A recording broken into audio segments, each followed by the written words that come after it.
Thank you very much, colleagues, and welcome to members of the public. Thank you for attending the first meeting of the Economic Development and Skills Policy Committee. Today, the meeting is open to the public in person, and the meeting is also being webcast. We have one petition and 4 questions today from 3 different questioners. Please can I request that mobile phones and other such equipment are switched to silent mode so as not to disturb the conduct of the meeting. There is no fire test planned today. If there is an emergency evacuation, please take instruction from the Town Hall staff. The assembly point today is Tudor Square. My name is Martin Smith. I'm the chair of the committee. Perhaps councillor colleagues could introduce themselves for the benefit of the public. Councillor Perrett. I'm Councillor Minesh Parekh from Crooks and Crossball. Jane. Hey. Councillor Jane Dunn.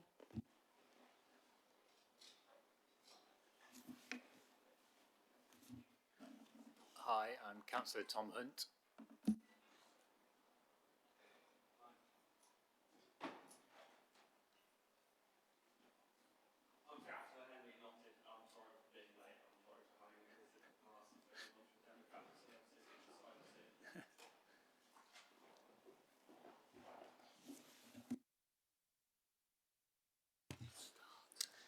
Councillor Ben Miskell, Deputy Chair of the Committee and Member for Park and Alberthorne Ward.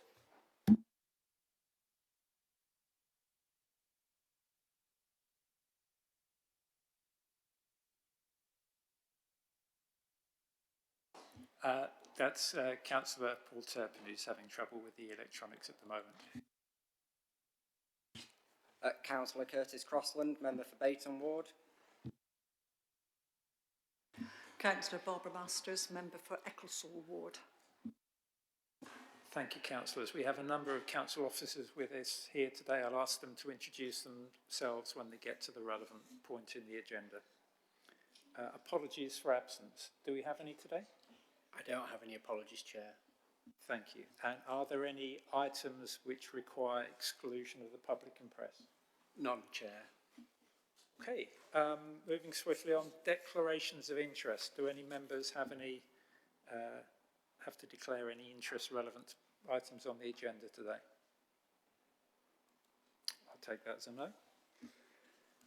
Great, so next we move on to public questions and petitions. We have 1 petition and 4 questions today.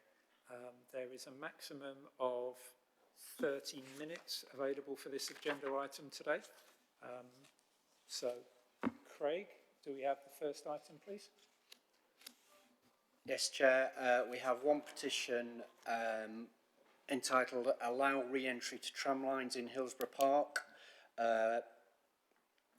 Laura, who's the petitioner, unfortunately is unable to attend the committee to present the petition, but would like it to be noted and a response, Chair. Thank you.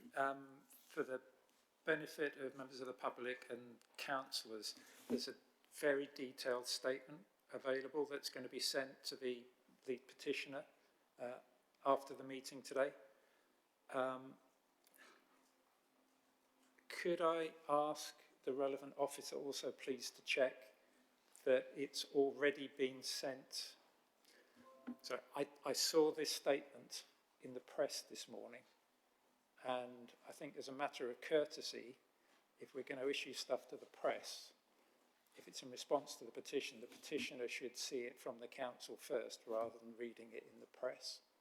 So if somebody could follow that up for me, please, because I'm sure it's an oversight, but if I was the petitioner, I wouldn't be totally happy with that. Thank you. The next one, please. Who's next on the list, Craig? Chair, the next item is a question from Matt Hill. Is Matt here? Would you like to come up to the mic, Matt?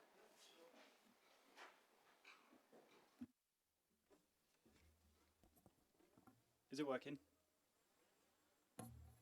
Mike, yep. To create 2,500 jobs, attract 600,000 additional visits to the city centre, and create £15 million per year for Sheffield's economy. However, large contracts such as these are generally awarded to bigger operators, who are seen as a less risky proposition due to their size. However, they do not usually focus on their social or economic impact for Sheffield. Would the committee agree that it's vital to ensure that opportunities for tendering such as these are accessible for local organisations?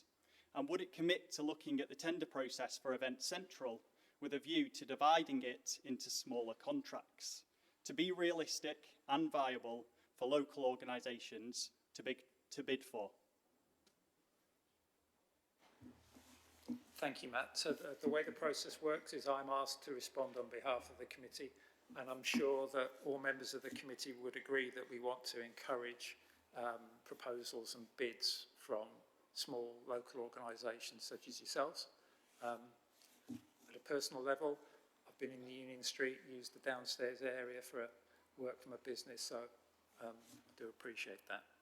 I've asked council officers for advice on the points that you raise, and they say that they're very keen to receive proposals from local organisations such as yourselves for the future occupation and potentially management of the Event Central space. That could be in a partnership approach or as a block contract. The tender process is going to start in the summer, and I've got a commitment here that they will be contacting you as soon as that process opens. So they'll be communicating with you directly. One point that we'd just like to highlight is that the whole project there is funded by something called the Future High Streets Fund. And as part of the successful bid for that, there is a requirement to make sure that we have a commercial return on the building's upper floors and the proposed basement music venue. That's with a view to securing the ground and first floor exhibition and community spaces. So, subject to that, we can confirm that positive social and environmental impacts will also be a key criteria in assessing the relevant bids. So I hope that answers your question and reassures you that you will be able to participate in the process. Thank you for your question. Chair, the next question is from Janine Lawson. She's contacted me this morning to say that she'd like for her question to be read out. Just want to confirm that Janine's not here. Is that point of order, Councillor Perrick? Yeah, it was just a question. Are we allowed to respond to questions that come in? I was going to basically just check because I think the previous question is also relevant to the community wealth building amendment that was passed at the last full council meeting, where the question of breaking up procurement contracts. I wonder if we could also ask Strategy and Resources to consider that when they develop a community wealth building charter. I'm certainly happy to take that as a point of order, yeah. Questions aren't usually matters for debate. They are matters that are for question and answer. But if the point wants to be made, then it's your discretion, Chair. I'm happy with that, and if the point is to ask Strategy and Resources, I'm also happy with that as well. So are you reading out the next question, Craig, for us? Yes, Chair, I can do that for you. So our question is about the Economic Recovery Fund and the ability of existing projects to apply for further funding. You may be aware that Hillsborough is an area that has already seen benefit from the fund. However, there is much work still to be done, and the existing funds will not cover the current plans. The area has been extended beyond the original plans due to the significant decline in the area and the many years the area has been left behind. So how can this committee help Hillsborough, an area needing further resources and with the capacity to deliver, secure further funding to allow the project to continue to bring prosperity to its businesses and attract more of the local community into the area? Thank you, Craig. And so for the benefit of members of the public and Janine Lawson issues watching on webcast, I want to reassure Ms Lawson that no decision has been made yet as to whether existing beneficiaries, existing projects will be able to access further funding as part of the Economic Recovery Fund. The committee will be discussing a paper on the next phase of that fund later in the meeting. So you're welcome to stay logged on to listen to that. Any decision on the future shape of the fund, or phase 2 as we're calling it, is going to be taken at the September meeting of this committee. The other thing worthy of note is that if I describe it as the legacy of phase 1 of the projects and the ongoing benefits of each one, that's something that will be considered as part of the local area committee structure. I think we'll leave it at that. Thank you. Yes, Chair. Question 3 is from Ian and Rose from the Lead Mill.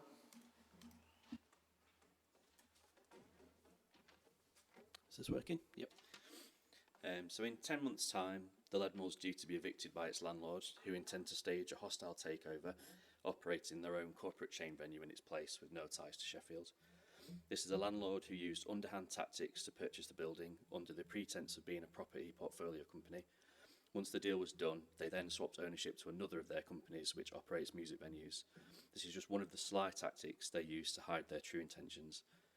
They purchased the building exactly 5 years before the Lead Mill's lease ends, which is the minimum length of time required for a commercial tenant's right of renewal not to apply. So it was their intention from the very start to evict the Lead Mill. Despite this 5-year plan of the landlords, they failed to inform the Lead Mill of their intentions until their legal team cruelly served the Lead Mill with an eviction notice in April, leaving only 1 year for the Lead Mill to plan. The Lead Mill's always been a tenant of the building they operate from. They've never had the opportunity to purchase the building at its true value, but have never had any cause for concern, as they've always paid their rent on time and are a model tenant. This eviction notice came as a real shock. Despite some false claims made in the past few months by the landlord, they have no rights to the Lead Mill trademark or any of its heritage or assets, all of which belong wholly to the Lead Mill company. Once the Lead Mill are evicted, the building would be completely stripped of everything, including all utilities such as water, gas, electricity. It would be stripped of its floor, the bars, stage, speakers, and even the doors. What would be left would be a sad shell of a once derelict, empty old flour mill. The work then required to return the building to a usable venue would be massive, expensive, and incredibly lengthy. There would be no venue operating from the building for at least a year, and it would no longer be the Lead Mill if they did manage to get it reopened. This will force redundancy on the extremely talented and dedicated workforce behind the Lead Mill. It's these 80+ people who make the Lead Mill so special. We recently saw the landlord use the same tactics to take over the O2 Academy Newcastle, and Lead Mill actually now currently employs a member of staff who lost their job in that venue in Newcastle. They're now sadly having to go through this horrible ordeal for a second time because of the exact same landlords. The landlords have made no attempt to contact the Lead Mill staff, despite having this all planned for 5 years. This has caused immeasurable stress and anxiety amongst the 80-strong team, who are all still recovering from the stresses of the pandemic. Because of the downtime that would be necessary to turn the landlord's empty flour mill back into a music venue, it would be impossible for them to offer the Lead Mill team jobs for at least a year whilst it's not operating. The landlord would be forcing the Lead Mill to make sweeping redundancies of its own dedicated and loyal staff. Any statements made by the landlord to the contrary would just be more lies. If the landlords did reopen the venue, then none of the current Lead Mill team would be interested in working for them in the future anyway, after the horrible way that they've been treated by them. Over the last 10 years alone, the Lead Mill has employed over 900 people. They range from graduates from outside the city, those who lived in Sheffield for their entire life, apprentices, student placements and kickstarters who needed a helping hand back into work. The Lead Mill has substantial relationships with both universities, offering invaluable work experience opportunities to those interested in the industry. The Lead Mill are one of the leading organisations harnessing talent within the arts and events industry in Sheffield. The majority of the Lead Mill staff moved to or chose Sheffield as their university purely for the chance to work at and visit the Lead Mill. Most of the Lead Mill management team actually works their way up from apprenticeship and placement level, nurtured by the business and allowed to grow with the company. It's no coincidence that some Leadmill staff have happily been with the company for 15 plus years, despite this usually being a high turnover industry. The whole team of staff were looked after incredibly well throughout the pandemic by the Leadmill, a pandemic where the landlords were the only people to refuse the Leadmill any financial help when asked. They didn't care about the Leadmill staff or its future then, and they definitely don't now. It's also a little known fact that the Leadmill isn't just the venue on the ground floor. It has 3 other floors housing 9 independent businesses that operate above the venue. Over the years, these have ranged from the Tramline's headquarters, artists, clothing shops, makeup studios, recruitment firms, tattooists and dance studios. The landlord's plans would not only displace the Leadmill and its staff, it would also result in the removal of these independent businesses, one of whom has even been there as long as the Leadmill has. So I ask committee members here today, what will you do to help prevent this avoidable mass redundancy, the loss of vital career and skills development opportunities, and the forced homelessness of local independent businesses? Thank you for your question. 2 quick things. We have a bit of background noise here. Would it be possible for one of the officers to check whether that's going to continue or, God forbid, get worse? Okay, thank you very much. And the other question, the other point, you had 2 questions on a very similar theme. Would you like to ask the second question now, and then we can respond in total? If there are any areas of overlap, if you could keep it as brief as possible, that would be great. Thank you. So the Leadmill is the birthplace of Sheffield's cultural quarter, and as Ian said, it's set to be exterminated by its corporate London-based landlord. After 42 long, hard years of building the Leadmill into one of the most respected and influential music venues in the UK, this legacy is at risk. The landlords intend to evict the Leadmill and have not engaged in any kind of negotiations with the company or its staff. In fact, they refuse to respond to even the most basic of questions. Unless the council intervenes, the Leadmill will cease to exist in March 23, which is just 10 months away. Sheffield is considered one of the best breeding grounds for new music in the UK. The amount of wildly successful artists that have been produced in this city is staggering. Music is a huge part of Sheffield's cultural identity, an identity which the Leadmill has played an important role in cultivating. Over the last 42 years, the Leadmill has worked constantly with new musicians to nurture and develop their talent. The loss of the Leadmill will mean the loss of a powerful institution and cultural asset which has helped to put Sheffield on the map. Sheffield will lose a company that cares deeply about this city and the people that live and work here. It will lose a company that works closely with the local community, supports local businesses, regularly donates to local charities, and nurtures and elevates the local music scene. Sheffield will lose a company that brings tens of thousands of people into the city each year, and Sheffield will lose that feeling of pride when being compared to surrounding cities' musical heritage. The Leadmill recently organised the award-winning Sheffield Music Trails this May. This event brought much-needed attention and income to 19 local independent venues after suffering through a tough 2 years in the pandemic. It also lifted the city's spirits by creating a memorable and unique experience for the thousands of people in attendance. The Leadmill was also a pivotal player during the early years of Tramlines Festival. In the beginning, it invested so generously in tramlines that it actually made a loss on its sold-out events each year.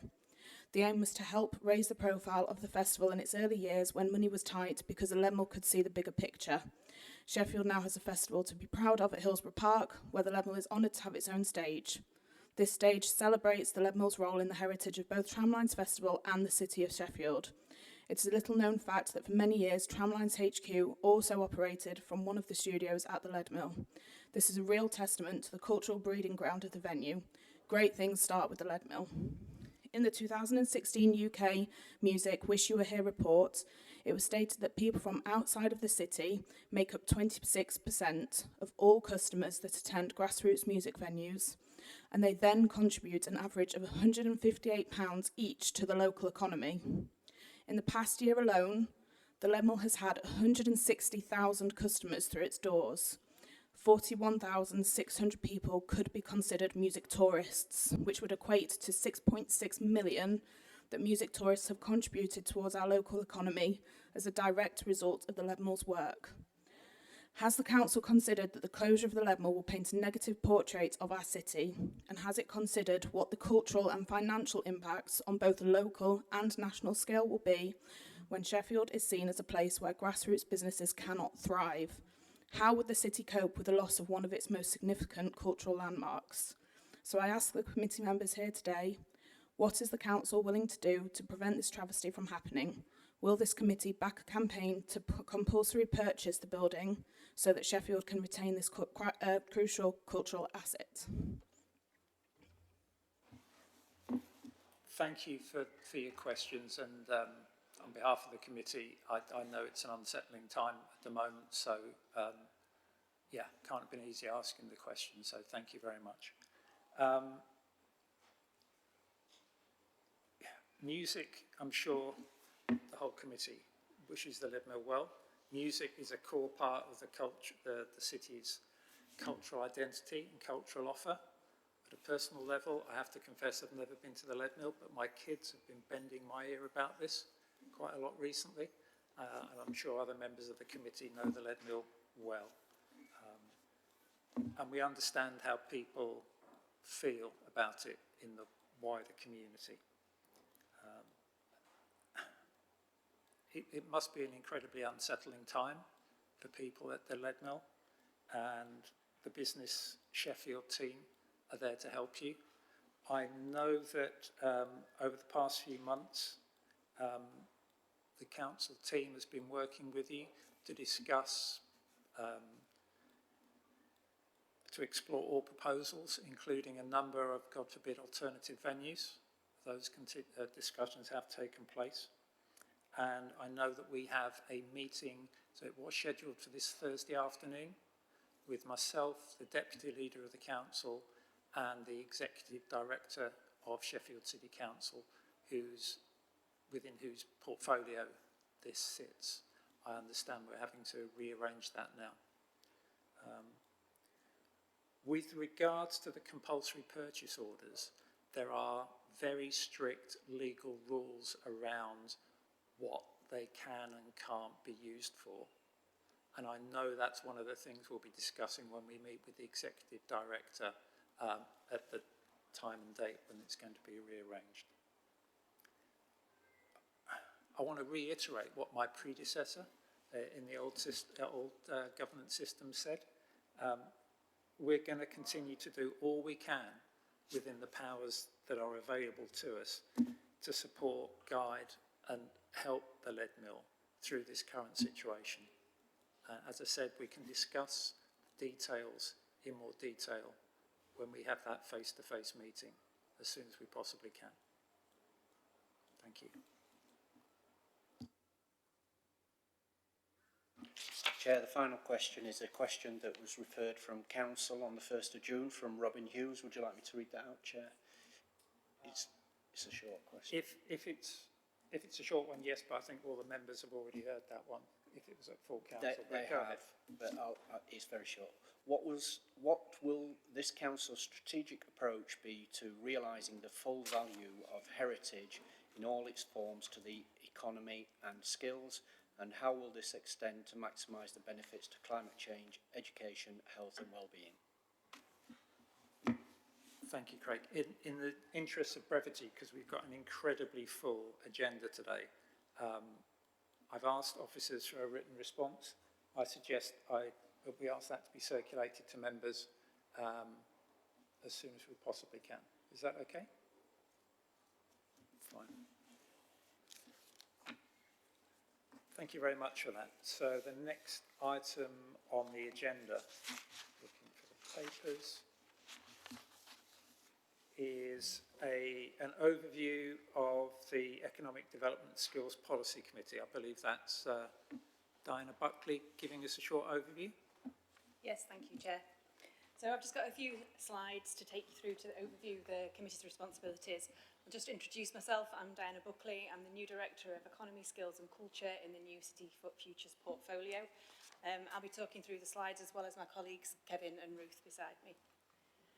So firstly, these are the areas of responsibility for this committee, and you'll see them reflected in the work programme document that's also been circulated today. So that includes economic strategy, business growth and enterprise, sectoral approaches including digital, employment policy and programmes, adult education and skills programmes and policy, culture and arts development including theatres, museums and gallery, and community and city events.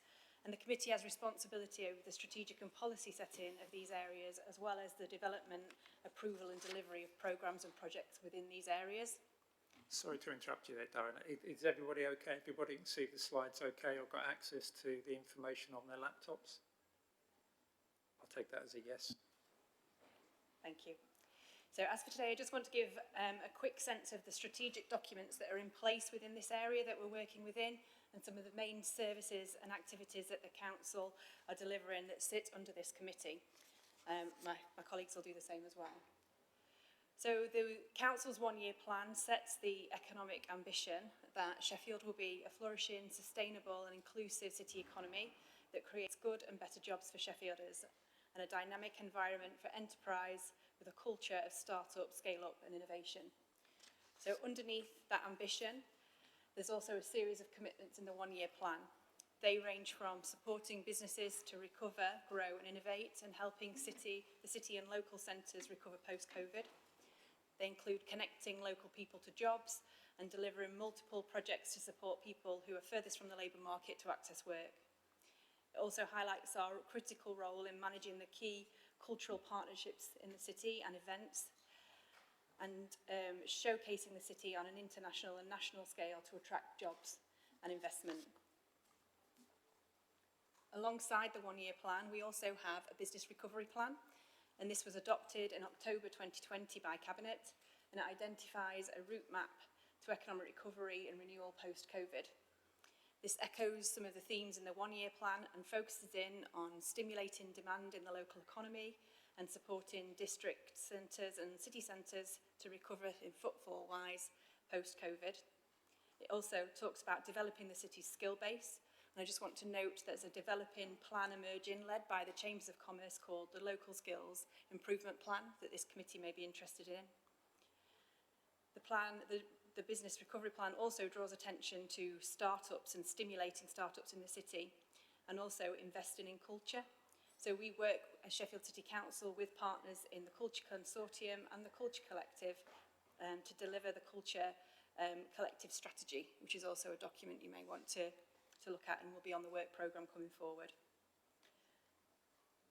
The Business Recovery Plan also talks about working in partnership with businesses and stakeholders and communities to build a new economic strategy post-COVID, and that's also on the agenda for discussion today. So they're just a few of the strategic touch points that the committee should be aware of, but we also want to just give a brief overview of the resources and some of the service areas that this committee is in charge of.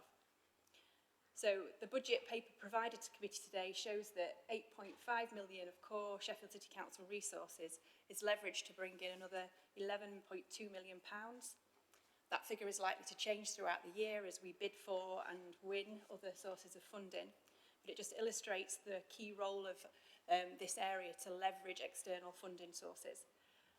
This committee has one of the smallest base budgets from Sheffield City Council, but we leverage that to make sure we can deliver a much larger programme of work. In terms of teams, the committee will be the direct leadership of the new directorate in the City Futures portfolio that came together in April. That's Economy, Culture and Skills.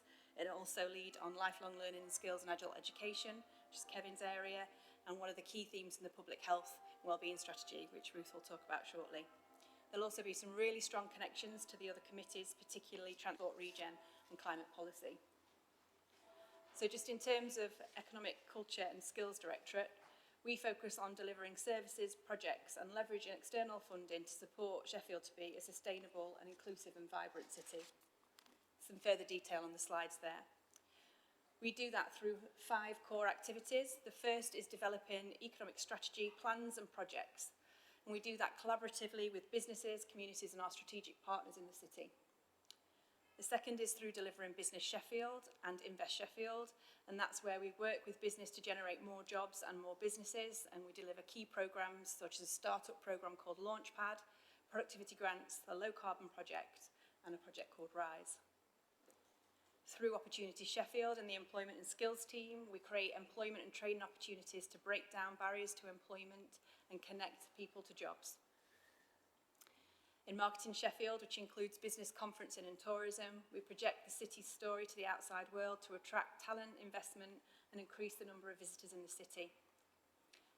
And then we also work with cultural partnerships, the Cultural Collective and the Consortium, and we do that to aim to put culture at the heart of Sheffield's vibrancy and city offer. And throughout that, there is that underpinning need to leverage external funding.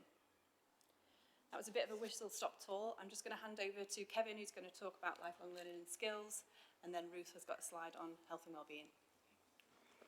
Good afternoon, Kevin Strone. I'm the Head of Lifelong Learning and Skills, and I work for Andrew Jones, who's the Director of Education and Skills. And of course, I'm the link between education and skills and economy, skills and culture in my service. My service is quite a broad service. We deliver 16 to 25-year-old high needs study programs to about 200 of the most complex needs students in the city. We deliver the 16 to 19 study programme, which is a programme for young people, to approximately 100 mainstream students, but all of those also have barriers to learning. We deliver the adult education budget, which works with about 4,000 students across the city, working ourselves. We do direct delivery, but also with a range of community providers who we subcontract to. We have the apprenticeship service, where we deliver to 400 apprentices, 300 approximately internal who are our own employees, and 100 who are community-based citizens as a small training provider. I also have the hearing and visual impairment team working for me. That's supported about well over 1,300 students this year with their barriers to learning. I have the post-16 transitions team working under me, a small team, but a very important team, working through post-16 and post-18 transitions, both into further education and training and out of that education and training into employment and further skills development. I manage the Key Stage 5 Exclusion project, which is a NEET prevention and NEET intervention activities. The 14 to 19 progression pathways team. This team ensures that all young people have a number of employer encounters and get real work experience during their school and early further education engagement. And finally, I manage the refugee resettlement team, who have a specific mandate to get children, young people and adults into learning and help our refugees settle quickly into the city and make their mark. Thank you. Hello, I'm Ruth Granger. I'm from the Public Health team, and I'm just going to talk about how public health links to this committee. So public health is generally about providing the conditions in which people can live well and be healthy, and work is a fundamental part of that. Healthy workforce is a key asset for the economy, but also good work helps people to be healthy. As Diana mentioned, the health and wellbeing strategy includes as a key theme that people in the city have a fulfilling occupation, because we know how important that is for people's health. But we also know that there's a gap in terms of life expectancy and healthy life expectancy in Sheffield. And a number of things will contribute to that, a wide range of things, and that includes their job, whether their job is a good job, and the wider economy of the city. And then that final point relates to something that is on at the end of the agenda, which is the Public Health Grant, which is received nationally from government to fund public health related activity, funds specific bit of work to address health inequalities, and one piece of that work is in relation to work and health. Thank you. Thank you very much for that whistle-stop tour. And Kevin, can I just say, I didn't realise that part of your remit was helping the children of refugees. It's not an easy task at the moment, but I'm sure I speak for all members of the committee to say, and the whole city, thank you very much for doing that at the moment. Colleagues, does anyone have any questions on this agenda item? Councillor Dunn. Yeah, thank you. You won't be surprised to know probably what my question's going to be. Great work. However, how is this going to filter into our communities? I mean, that is what I'm deeply would like to push. Absolutely fine. A lot of it is focused on the city centre, but how do we get the social justice and the equality that means that the young people in my ward of Southey, for instance, have the same opportunity, especially with the cost of living crisis, where we have the fact of travel and everything else. So I'm really, really keen on us having some measure of that across the city. So I'm not just going to talk about my ward of Southey right now, it's across the board. So I think I'd really like to think that that was really stamped within the work that we're doing. I know that's really, really keen in the mayoral office, that we do deliver that social justice. However, I haven't heard any of that particularly. I know it was a whistle stop, but I would like to feel that is emphasised a little bit more strongly, please. Thank you, Chair. Thanks, Jane. Yes, it was very whistle stop, and certainly that inclusive nature of some of the work that we were talking about and connecting our communities to jobs and working with those further from the labour market is absolutely done in communities. So in Business Sheffield and in the Employment Skills team, a lot of the work that we do is in communities, delivered with communities using their contacts, their spaces. I think through COVID, we've absolutely learnt to actually do more of that work. So the services that we provide will absolutely be working with local area committees and directly with community and voluntary sector organisations in committees, and very happy to be held to account for that, Jane. Thank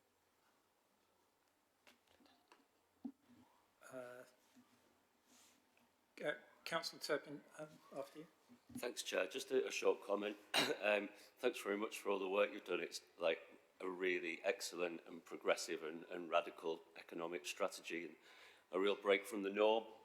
And I noticed Ruth mentioned about the healthy life expectancy and measuring it and using that as a metric to measure your economy.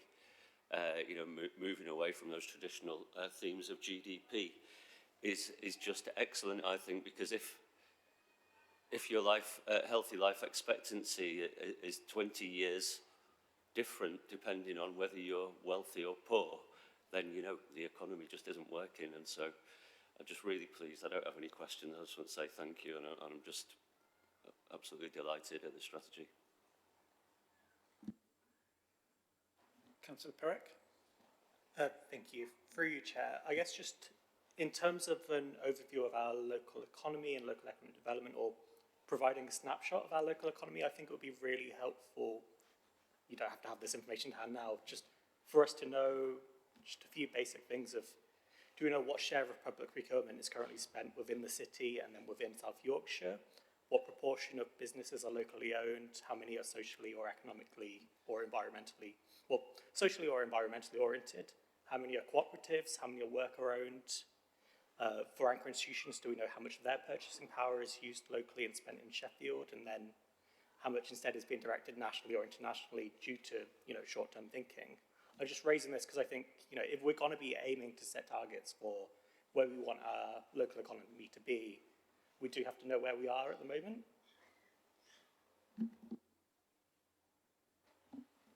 Some of those statistics are in the document that's been presented today as part of the local economic assessment. Others that are more around the procurement spend, I'm sure we have access to those and can be provided after the meeting. Thank you for your answers, Diana. If there's nothing else, a couple of quick suggestions. If anyone else, after the end of the meeting, has any questions for information they'd like specific to this portfolio, could they send them to you, Craig, and then we can compile a master list rather than officers having to pick them off one by one? Is that okay? Thank you. And I particularly like the point you made, Councillor Dunn, about the social justice and making sure we build that into our work, which kind of leads us on to our work programme, because that's something we might want to build in later in the year.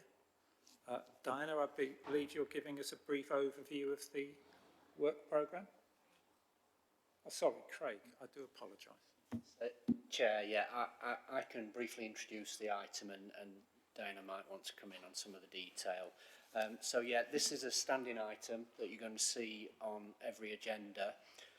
It shows you all your forthcoming agenda items for the forthcoming meetings, and gives you visibility, gives officers visibility, partners and the public visibility of what's on the horizon and what matters you're going to be considering. So this is a live document, and it's for the committee to determine what goes in the work programme going forward. So the report asks that you approve the work programme as is now, and ask that members and the committee consider any further issues that they'd like to be explored for officers to include in the work programme.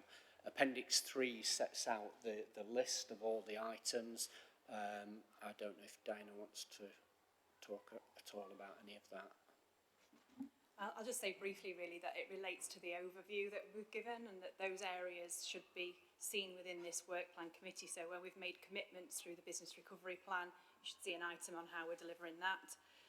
When we've made commitments around a skills strategy, that should come through here. So it's not complete because there'll be things that opportunities that arise within the year in terms of new funding arrangements that government announce. So it will be a live document that we'll work with you on, and anything that you want on this work plan, as Craig said, it is your work plan really. So I don't propose to go through it in detail today, Chair.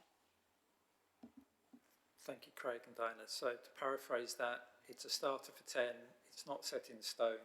If any members want to make any proposals to add or modify to that, can I suggest you make that request afterwards, unless you've got one now? Were you indicating that, Ben? Yes, Chair. I guess colleagues will have picked up that there's been a huge amount of positivity about Sheffield throwing its hat in the ring to host Eurovision 2023 in solidarity for our twinned-occupied city of Donetsk. And I understand that council officers have been busy today looking into writing an expression of interest letter to the Director General of the BBC. Members will know that we've got, of course, a world-class 14,000 capacity arena, a large number of really good quality hotels, and an international airport, and some of the friendliest people in the world. And we know that Council Leader Terry Fox put his support and declared his support for our bid over the weekend. And I know from colleagues in the room today that actually there's support from across the political spectrum.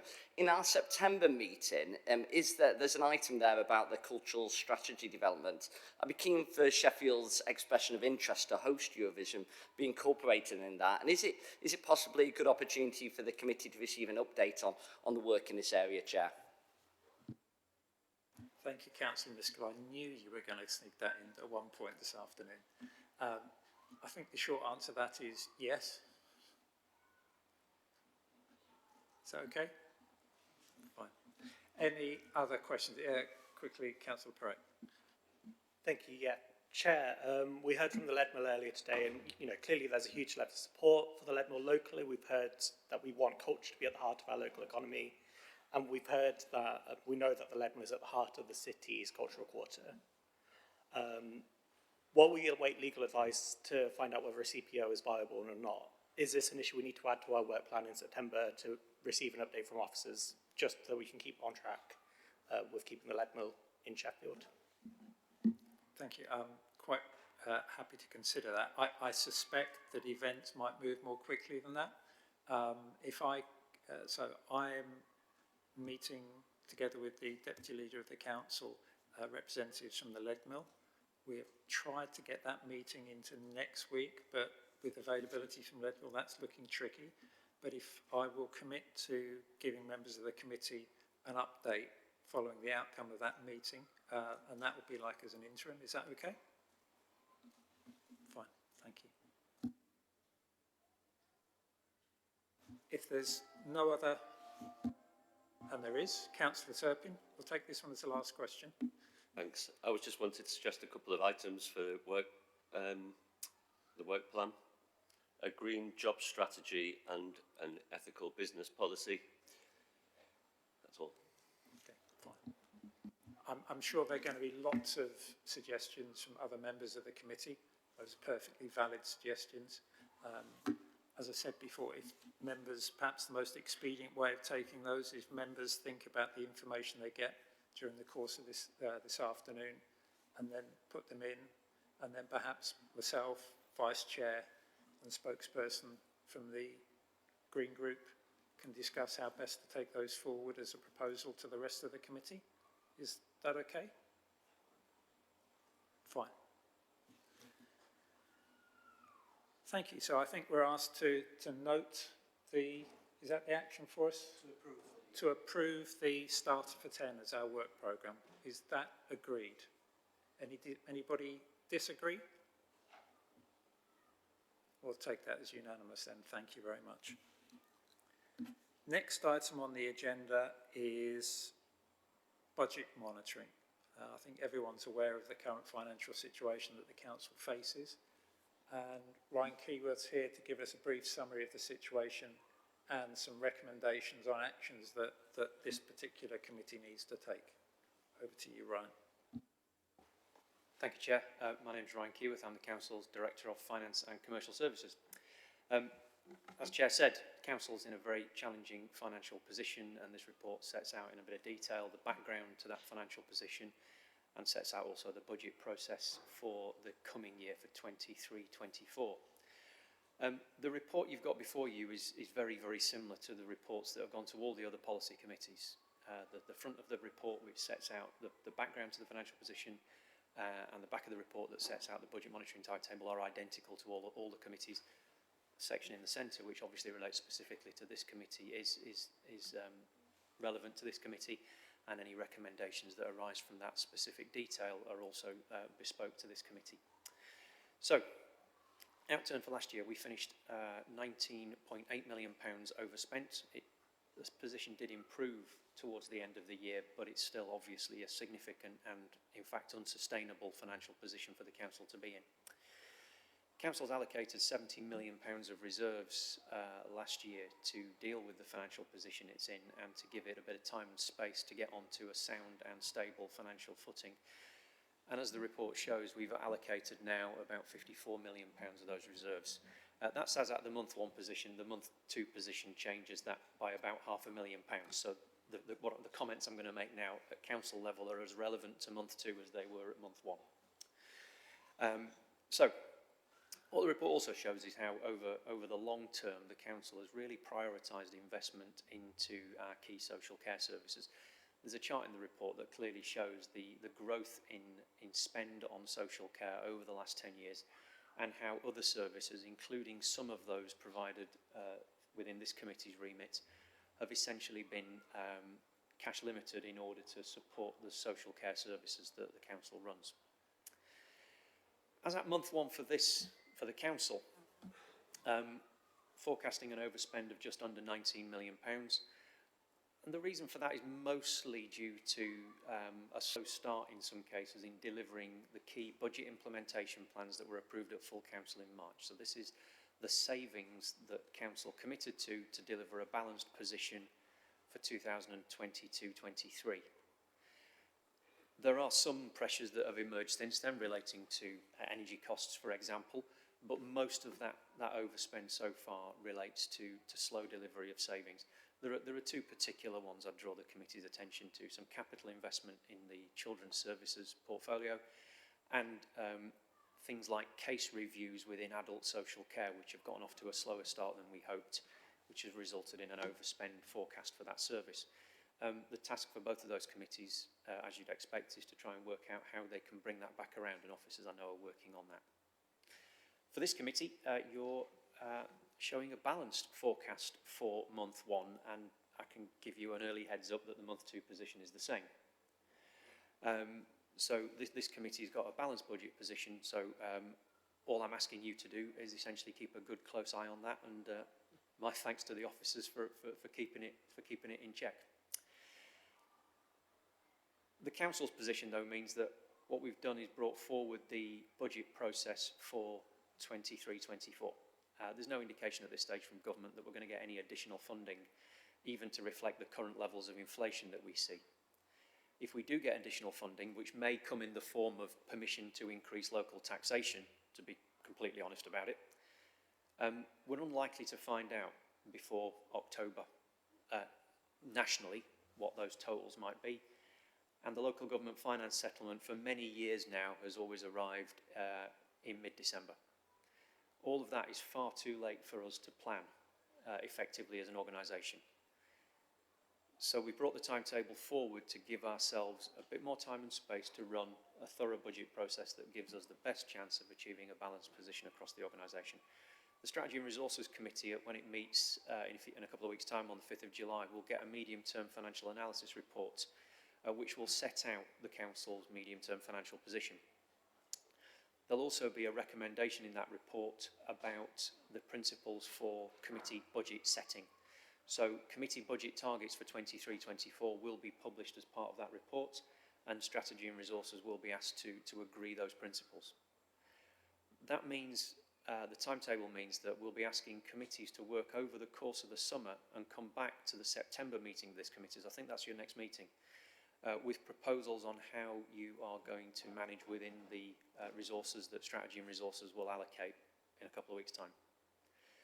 So I'm sure that officers, my team certainly, will be working with members of the committee over the course of the summer to achieve that objective. The hope is then that a consolidated budget is presented back to strategy and resources in mid-October at the 12th of October meeting. There may then need to be a further iteration of the budget process. The timetable allows for that, with final reports to individual policy committees in November and a final report to strategy and resources in December.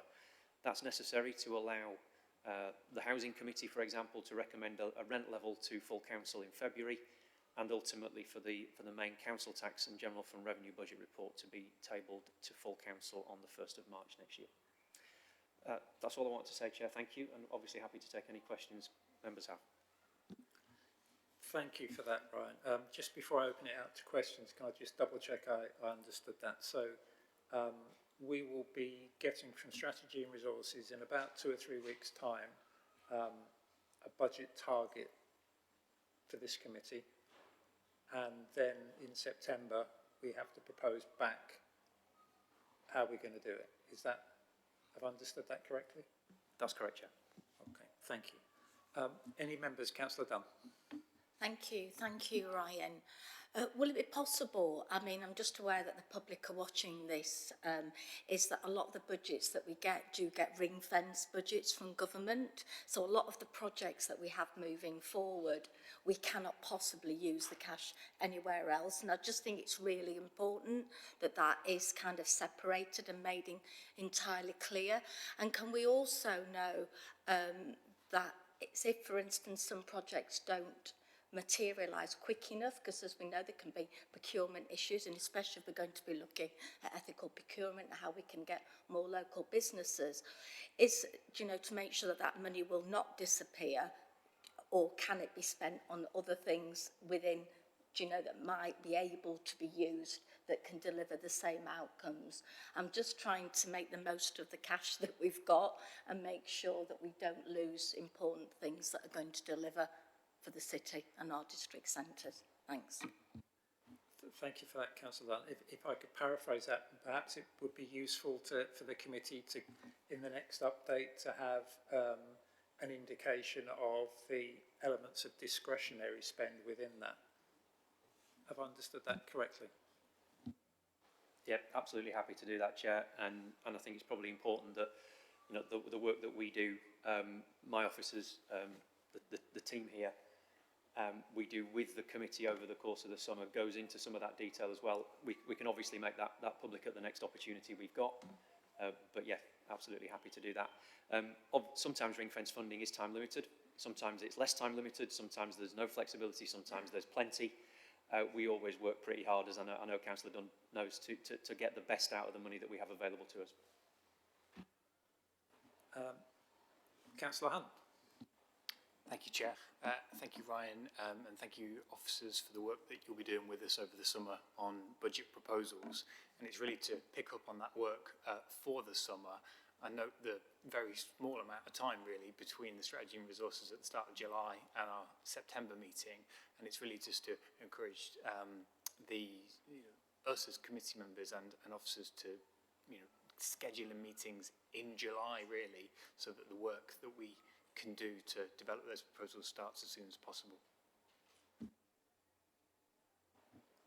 Thank you for that, Councillor Hunt.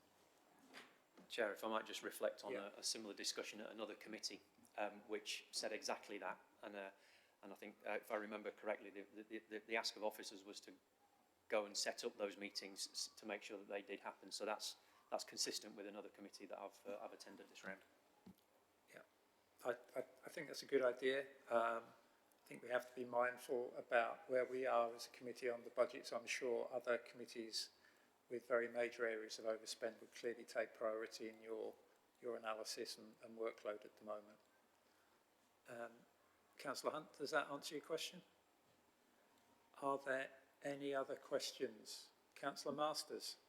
I'm sorry if this is very simplistic, but can you sort of just clarify this budget? How much is it for fixed costs like, say, staffing, and how much is it for project development? Because I'm honestly not clear from the figures. Thank you.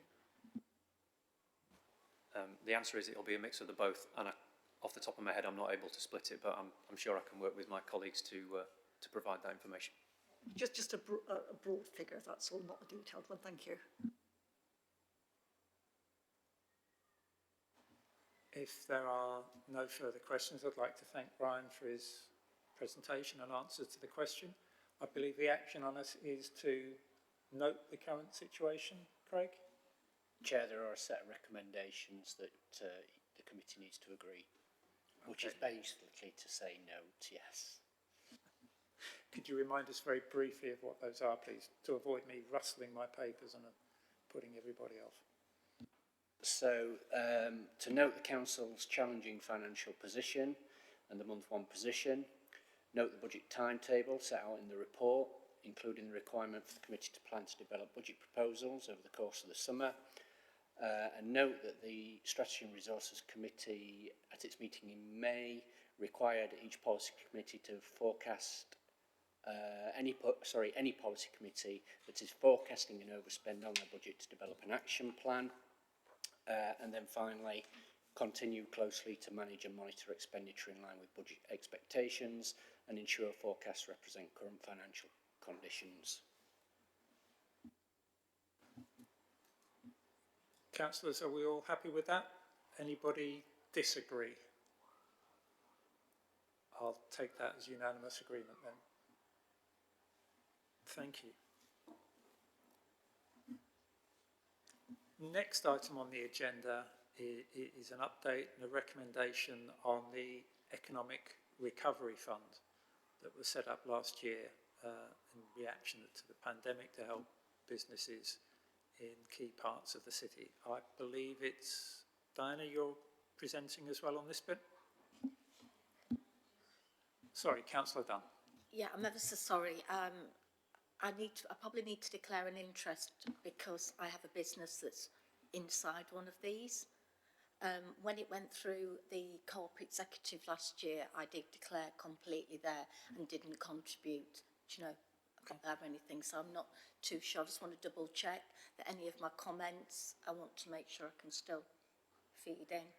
I wasn't part of the bid, absolutely anything. I kept completely out of it. Thank you for saying that, Councillor. It's always better to be safe than sorry. I don't believe that's there's any conflict of interest with the specific recommendation. It would only be if there was a direct impact of the decision on your business that it would need to be declared. Thank you. Thanks, Councillor Dunn. So, Diana, do you want to give us an update? Thank you. Yes, thank you. I'm just going to talk to you through the recommendations and then hand over to Sarah to talk briefly through the report, as she's been leading this work, and I'd like to give the opportunity to do that if that's okay with everybody. So this report asks the committee to note an additional £2 million to the Economic Recovery Fund resolved in the budget setting process by full council in February 2022. It also asks the committee to re-establish the Economic Recovery Fund steering group that's helped to develop the Year 1 programme, to develop a range of options of how we could deliver the Phase 2 Economic Recovery Fund project, and those options would come back to committee in September for a decision. As I said, Sarah's going to talk through a few details in the report, but I just wanted to draw your attention to two things, which is our intention to evaluate the Phase 1 Economic Recovery Fund projects to inform any future investment, and our commitment to look at the purpose of the Economic Recovery Fund, and that might need updating given the challenging and changing economic context and the increase in pressure of the cost of living crisis. Thank you. Good afternoon, councillors. Just to say hello, my name is Sarah Lowy-Jones. I'm an Economic Policy Officer as part of the Economic Strategy team in the City Futures Directorate, and I've been working on the Economic Recovery Fund for the past year. So I will try and give you a brief overview and be succinct. I'm mindful of the time, but just to mention, I suppose, in terms of where the project came from and why, you'll have heard Diana talk earlier about the business recovery plan, and that in that there was a highlighted need to support businesses through reopening and recovery, and its conclusion was very much that immediate action was needed at the city and district centre level in order to promote consumer confidence and help businesses to adapt and survive in this climate. And we really wanted to try and support and secure the foundations for renewal. You'll see those things reflected, I think, strongly in the objectives of the fund, which are set out in the purpose of the report right up at front and centre, and as well as in the body of the report. And I think that's really what this project has really been trying to do. So what is it and how has it worked? The Economic Recovery Fund is a grant fund. It's open to collaborations, really, predominantly led by the private sector or the third sector, but as well as they could have been led by partners or indeed from the City Council itself. That does make it quite different to other COVID grants that you may have heard of previously. They weren't to be awarded to and for the benefit of individual businesses, but, as I say, to collaborations and for, importantly, wider benefit of an area. The fund was split into two pots.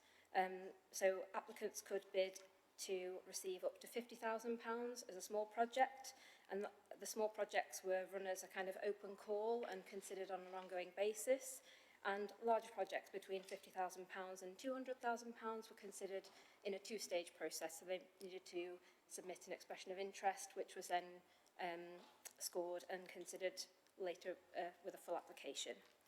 So in order to manage the work, a member-led steering group was established to oversee the use of the fund, and as set out in section 1.6, this was a cross-party steering group, and it had places for all of the three main political parties that we have represented in the council, and the group included senior officers from key services, including the newly established at the time local area committee team, and the accountable body team as well.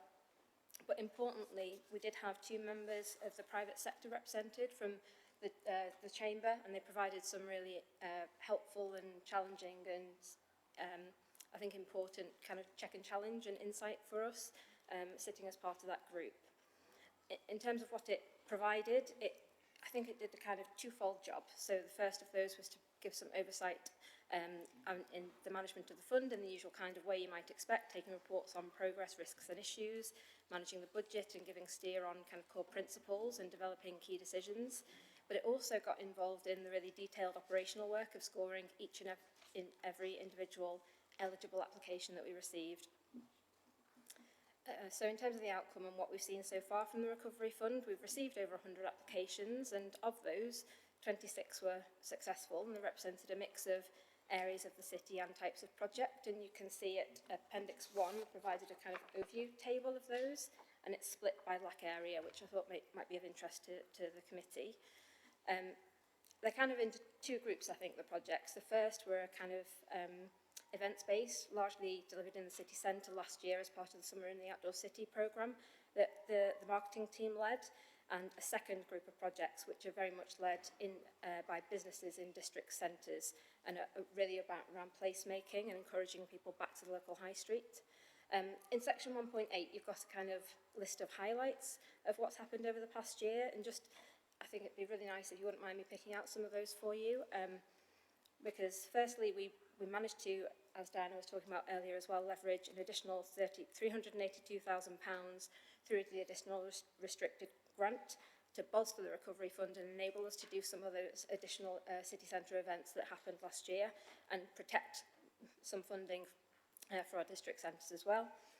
Through the Summer of the Outdoor City campaign, we delivered over 80 events, and during that period, Sheffield was shown to have the most improved footfall across the UK, and we were also placed 9th in Time Out's Best City Breaks in Europe list, above Liverpool. I'm at pain to admit, being a Liverpoolian. ERF enabled activity to happen in 5 areas over Christmas, encompassing a mixture of activity, including Christmas lights on lamppost columns and shopfront displays, community events, large lit-up lights in community gardens, and trails across district centre shopfronts as well. And a whole load of placemaking activity has started already this year and will continue, which includes new parklets, seating areas, picnic tables in parks, lamppost banners and bins even, and some signposts, which one area felt was really important to them as well. We're starting to see even shopfront improvement schemes in the larger project areas, as well as, excitingly, I think, some street art and mural projects, tree planting and greening of areas, including, subject to planning permission, a new green wall in Broomhill. We've already had 15 events run since January, and at least 30 at my current count are planned to come, including with the Walkley Festival starting on the 24th of June, which has a really amazing array of events within that. So that's what I'd highlight, excuse me. But I hope it's appropriate for me to say also that none of this really would have happened without the hard work of all of the individuals and the businesses in those projects, and they've shown such doggedness and tenacity in working with us as an organisation, but also, you know, quite inspiring passion and commitment for their local areas as well. So I hope, if you'll allow me, to thank and congratulate everybody involved in those projects. I think, as Diana mentioned, we will be evaluating this project. We've already started to do that for the Summer in the Outdoor City campaign. We're about to tender for the evaluation of this project as a whole. And it's obviously vital to capture and demonstrate the economic and social impacts of these investments. And I think as well to learn the lessons of doing this at speed as an innovative new project as an organisation as well. So we'll be looking to do both things as part of that process. But we have also been gathering feedback and learning lessons, and we've gone and we've tried to be agile and change things as we've learnt things. And if you were interested as a committee in hearing some of that feedback, I can either share it briefly with you now or circulate it after the meeting. So the purpose of this paper, really, looking ahead to this year, as you know, a new £2 million has been allocated to continuing the Economic Recovery Fund, as resolved by full council, but the new committee system obviously changes how we'll take decisions about and manage this piece of work. So the recommendation we're making really is to build on the model we started with last year, and that is really to use the Recovery Fund Steering Group and continue its important role in developing options and thinking through and working on the detailed background work that's needed to inform the decision that you'll take in September. Specifically, we're asking to refresh the political membership of the steering group as part of that, and suggested really that would be chaired by yourself, Councillor Smith. It would also include Councillor Miskell and Councillor Turpin, as well as kind of the three representatives of the different parties that sit around the table. But in terms of that again, referring to Janine Lawson's question earlier from Hillsborough, we make absolutely no assumptions about what the phase 2 of this project might look like. As Diana said, we're really aware that the context is different than the one we were working in last year, and we should absolutely look at all of the different options available to us, and that will be the task of the steering group over the summer, really.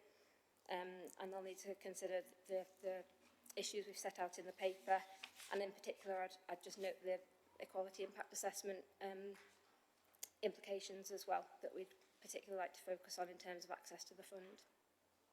So I think they were the main points I would like to cover. So obviously, I hope that was okay, and happy to take any questions. Thank you to you both. I'm assuming that members that we've all read the papers. Before I open it out to questions, just one point of clarification.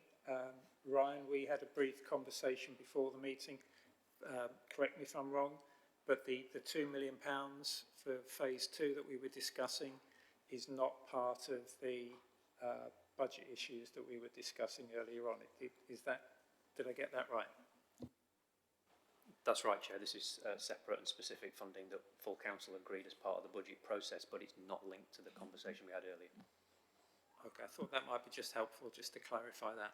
So are there any questions of Councillor Crossland?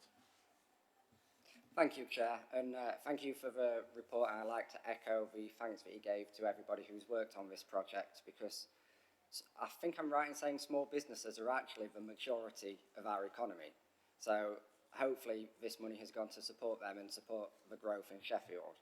But on that, you mentioned that the assessment is only just starting, and we're, what, a year into it now? So sort of what measures of success are we using? What's the time frame on that, and sort of what KPIs is the project based off of? And I've got a second question. Shall I ask that now, or? Yeah, go ahead. Perfect, thank you.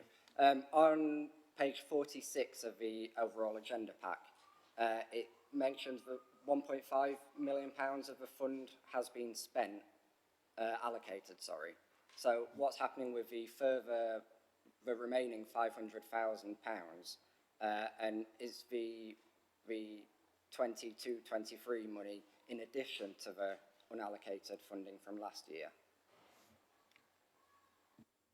Do you want me to take those now?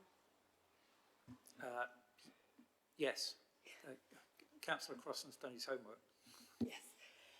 The 1.5 million is what we call defrayed, so left the council. The full £2 million is allocated to projects. Some of it is yet to be actually given over to the projects, because there are some that are being put in place this summer. So the full 2 million is allocated as per Appendix 1 in the report, but 1.5 has actually left the council. So that's the difference between those figures.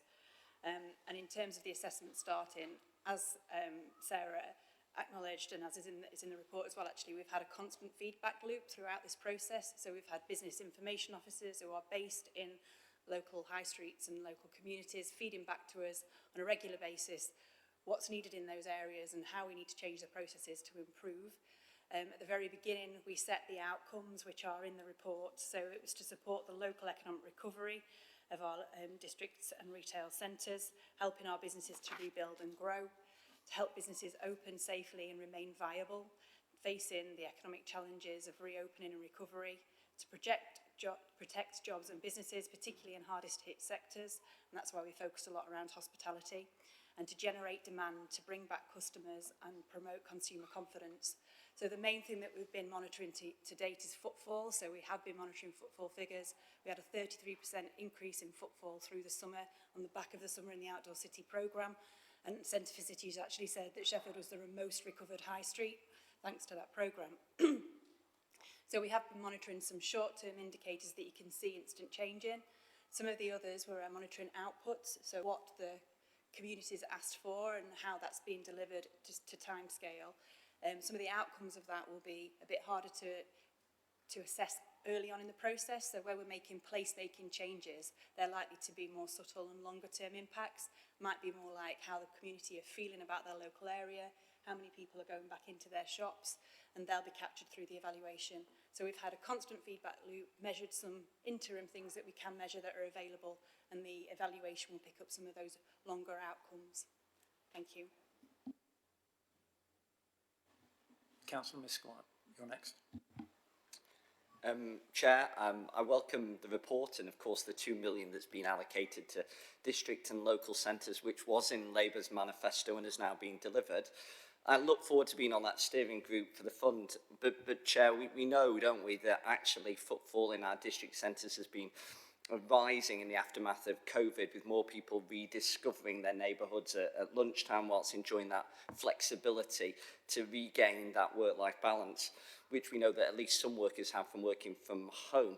It's interesting to note how on page 50 of the agenda that it's noted that there's a risk that applicants could form around a specific community to the exclusion of others in their locality. I think the report does go on to say that in the quality impact assessment that risk was quote judged to be low, as this hasn't been encountered before. But Chair, whilst this is a wonderful scheme, many communities did not benefit from the list of approved projects on page 53, including my own in Park and Arborthorne, and I know why that is, when many localities often lack an anchor institution or community partners in order to bring that bid together, and that's despite the excellent work of Business Sheffield providing support. In what way are we able to incorporate the indices of multiple deprivation into the process so that communities like mine in less affluent parts of the city don't miss out? Thanks, Ben, for that question. It's a risk that the steering group flagged at its very first meeting, and we monitored the whole way through the project and raised ourselves as well in the Equalities Impact Assessment. We did find that those communities that could self-organise benefited from the fund more. We did put in some mitigation in terms of Sarah's time, the business information officers, and tried to broker relationships with local voluntary and community organisations to try and aid some of that where it was weaker in some communities. But it's absolutely one of the things that we'd need to consider in the options going forward, whether there is additional capacity building that's needed within those communities to enable them to go forward, if we want to take forward a competitive grants programme again, or if it's worth actually allocating to some of those direct. They will be discussed as part of the options of the steering group, and I welcome you mentioning that in the meeting. Thank you, it's a really important point. Thank you. I just want to echo what Councillor Miskell said. I've heard direct feedback from some of the business advisors that were out there battling to help some communities get projects up off the ground, and they shared with me on a confidential basis some of the issues that they found and the difficulties. So if we proceed with the recommendations, I for one are going to make sure that feedback and those concerns are built in to the next phase of work. I have Councillor Masters next, then Councillor Dunn, and then Councillor Turpin.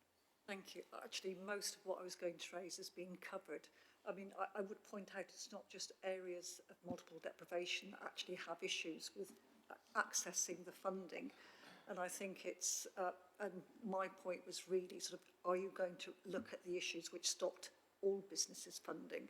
And I think it was a criteria that sort of they were told about that meant that some community groups and some business areas just felt they could not actually organise themselves in a way to access the funding. So it's an issue across the whole city, especially when you look at the differences in the grant allocation in some areas compared to others.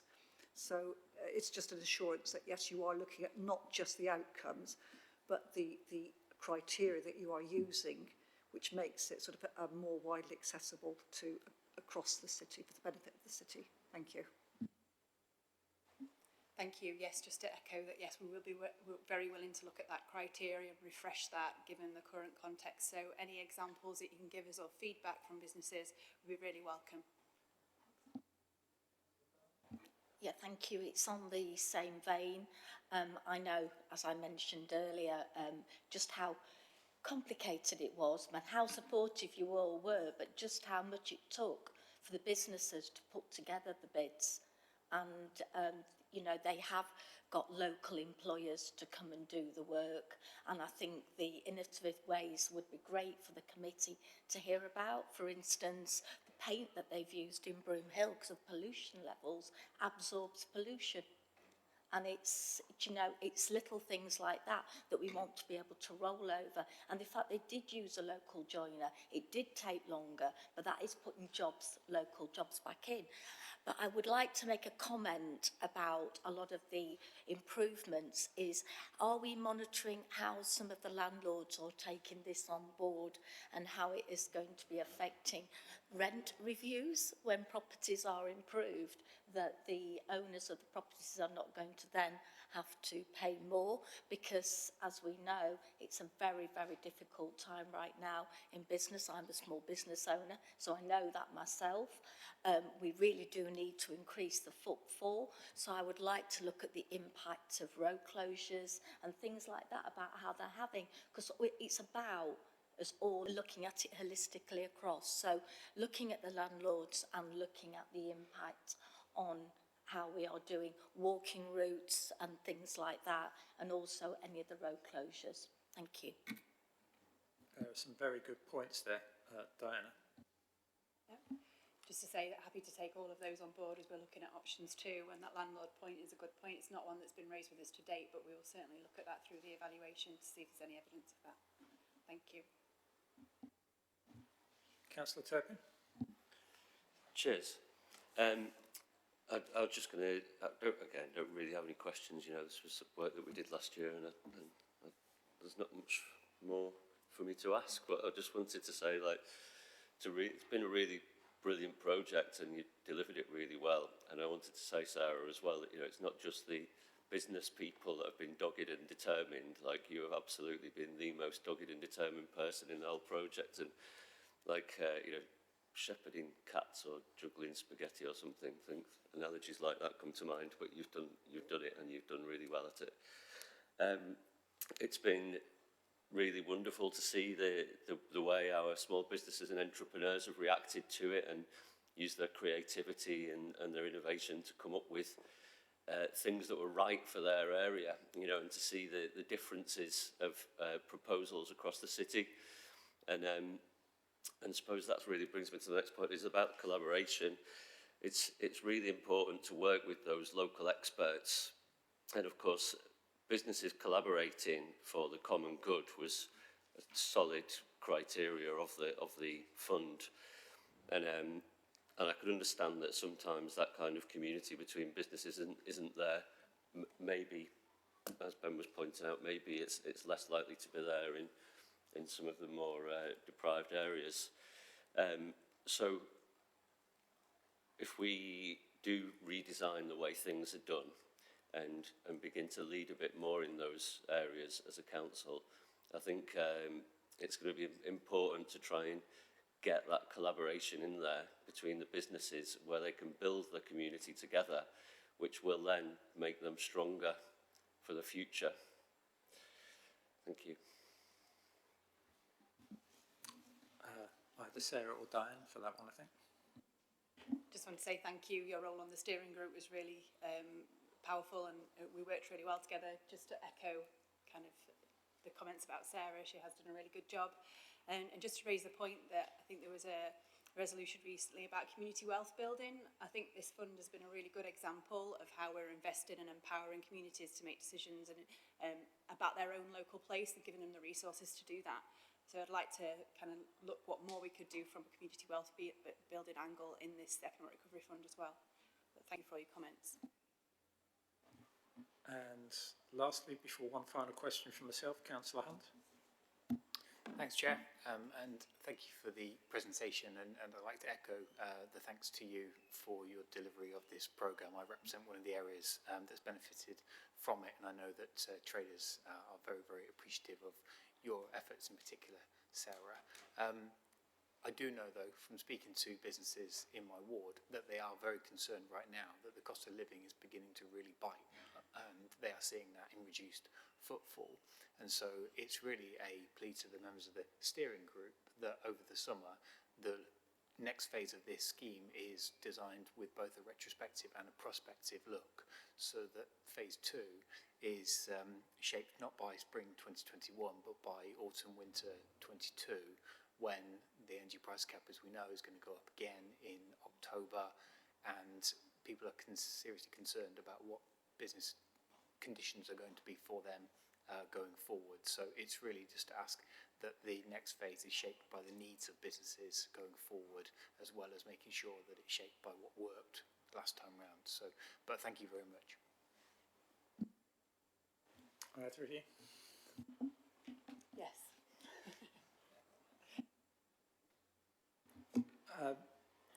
One final question from me. We mentioned footfall a lot and footfall measurements. Forgive me for being ignorant, but how does the council measure footfall? Has that just to date been done in the city centre? Because I know, and following on from what Councillor Hunt said and others,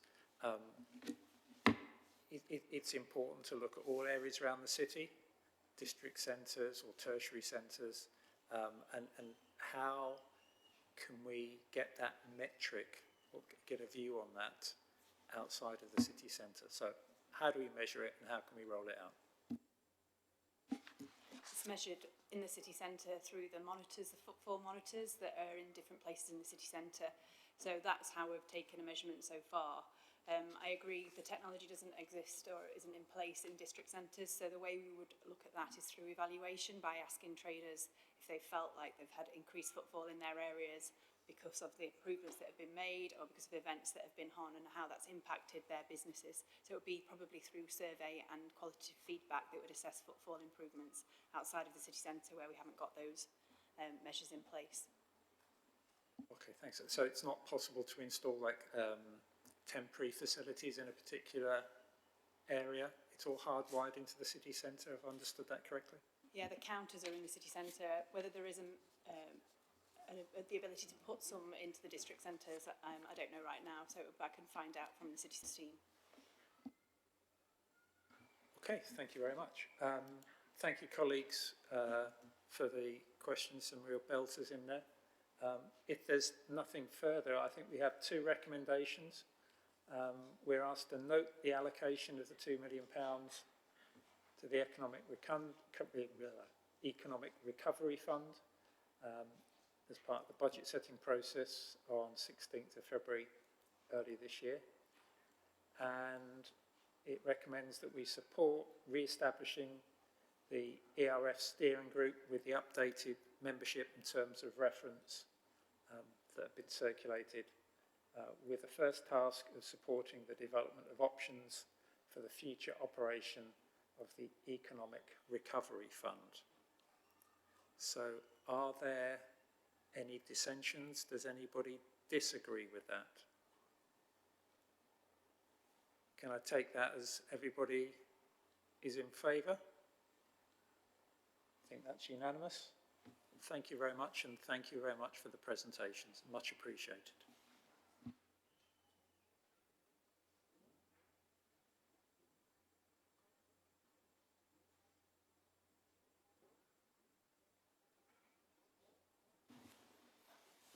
So the next item on the agenda is a really interesting paper, just building it up a bit there, a really interesting paper on the local economic assessment. So could you start by introducing yourselves and then take the committee through, I believe we're going to get a summary presentation? Yes, I'm just going to talk briefly through the paper, and then Carl will go through some of the local economic findings that have been shared. I'll just let Carl and Jen introduce themselves first, if that's okay. Hello everybody, my name's Carl Dalgleish. I'm an economic development consultancy and I run a small practice out of Park Hill Flats in Sheffield. We've been going about 10 years from there. Hi everyone, my name's Jen Rickard. I'm an economic policy officer alongside Sarah and in Diana Buckley's team. Thanks guys. So I'm just going to talk for a couple of minutes about the actual content of the paper and the proposal around a city strategy, and then we'll take a 15-minute presentation from Carl outlining some of the evidence that you've seen in the very large economic assessment that you've been given. So hopefully that will make a bit more sense of it for you. So this report asks the committee to endorse the draft local economic assessment provided to you as a robust evidence base to provide the development of the city strategy with a foundation that's based on evidence. The report also asks the committee to note the arrangements put in place by the city partnership to develop the new city strategy, and finally to endorse the approach to align economic strategy and policy alongside the city strategy. So I just want to highlight a few things that are in the report. Firstly, that this proposed approach responds directly to a commitment that was made in the one-year plan to investigate the economic and social impacts of COVID-19 on the city, our people, communities and businesses, and to test new models of economic development to deliver a strategy that is led by the community, truly inclusive and has equality at its heart. So that's what we're trying to do with this piece of work. And as such, we have purposefully taken a wider economic view than usual GVA, jobs and businesses. We're looking to the connections between people's health and well-being and climate and environment to make sure that we can truly look at an inclusive and sustainable strategy for economic growth. The proposal agreed by the City Partnership Board that's summarised in this paper includes a number of stages. So first, this economic evidence piece of work, and Jen will talk you through how we've been doing that with city partners, so it's not just a council view, it's definitely got stakeholder elements in there. The second piece of work will be done around community engagement and voice, and that is to build in lived experiences of communities that are in Sheffield now and how they're feeling. Data is sometimes 2 to 3 years old and does not give us a full story, so we're particularly taking the time to do that community engagement piece to get their lived experience in this report. There'll then be a collaborative approach to developing the strategy and a public consultation. And I mention all of these things because they're critical to make sure that the new city strategy is owned and embedded in our communities and our stakeholders, and not just something that sits on a shelf, because ultimately we want people to be adopting this city strategy and committing to action with it going forward. So taking the time to make sure that people see themselves represented in it, influencing it and shaping it is really important. And that's why I thought it was really important to bring it to the first committee, particularly with your responsibility for economic strategy, so committee members can play their full and active part in that process. There will be a task and finish group set up that will be made up of city partners and community representation, and that will be chaired by Angela Fowkes, who's the Chief Exec and Principal of Sheffield College. They'll be supported by myself and my team from Economic Strategy and the Corporate Policy Unit, as well as other organisations around the table. So finally, I just want the committee to note the proposal that we use this city strategy process to align other existing strategies, so that going forward, our strategic and policy decisions from an economic perspective should all be set to deliver against the ambitions that are in the city strategy. So I outlined some of the current economic policy context. Some of that would need to be looked at again in the light of a new city strategy. So to make sure that everything we do from an economic policy perspective going forward aligns to that North Star of the city strategy once it's set. And again, just make sure the really importance of getting proper engagement from the right people at the right time into that process if it's going to drive the long-term vision of the city. Thank you. I'll hand over to Carl now, who's going to take you through the evidence-based element. Thank you. Did you want to say a few words first? Yeah, I'll just, it's at the first slide, I'll just give a bit of context about where this work came from very briefly. The purpose of the work that we commissioned Carl to do was to create a new economic evidence base, so the data, the facts and the figures. But we also wanted this to use the evidence base, then create a new economic narrative that would help identify the challenges and opportunities facing Sheffield. There's lots and lots of research, I'm sure we've all come across it in our day-to-day lives, lots of research into the economic impacts from Sheffield and nationally, but it's not all been in one place, so that was the kind of real value of this piece of work. And maybe I'm slightly biased, but local economic assessments are always quite helpful. But given the impacts of COVID and this city strategy plan, it felt like a particularly important time to have that understanding of our economy. So very quickly, two principles behind our approach, which have already been discussed, but just to reiterate them again, we really wanted to take a broader view of the economy, going beyond the kind of traditional assessments, looking at the social, health and environmental links. And this reflects new ways of thinking about economies. But we really wanted to use this work to get us all thinking about Sheffield's economy differently. And secondly, because of how those different factors intersect and the link that this work was going to have with the city strategy, it really needed to involve the partners across the city. So we set up a steering group and a working group that involved universities, the chamber, businesses, the voluntary sector, and Greg Fell, our DPH, co-chaired the steering group to involve public health. So not only does this give kind of a partnership input, it really helped us access data we wouldn't have otherwise been able to get hold of, and also helped to challenge some of the assumptions that we maybe sometimes have when we have quite a narrow policy focus. So on that note, I'll pass over to Carl. Thank you very much, everybody. Can everybody hear me okay? Thank you. Yes, so we had quite a large team working on it, and we collaborated with another company, EcosGen, who are part of the growth company.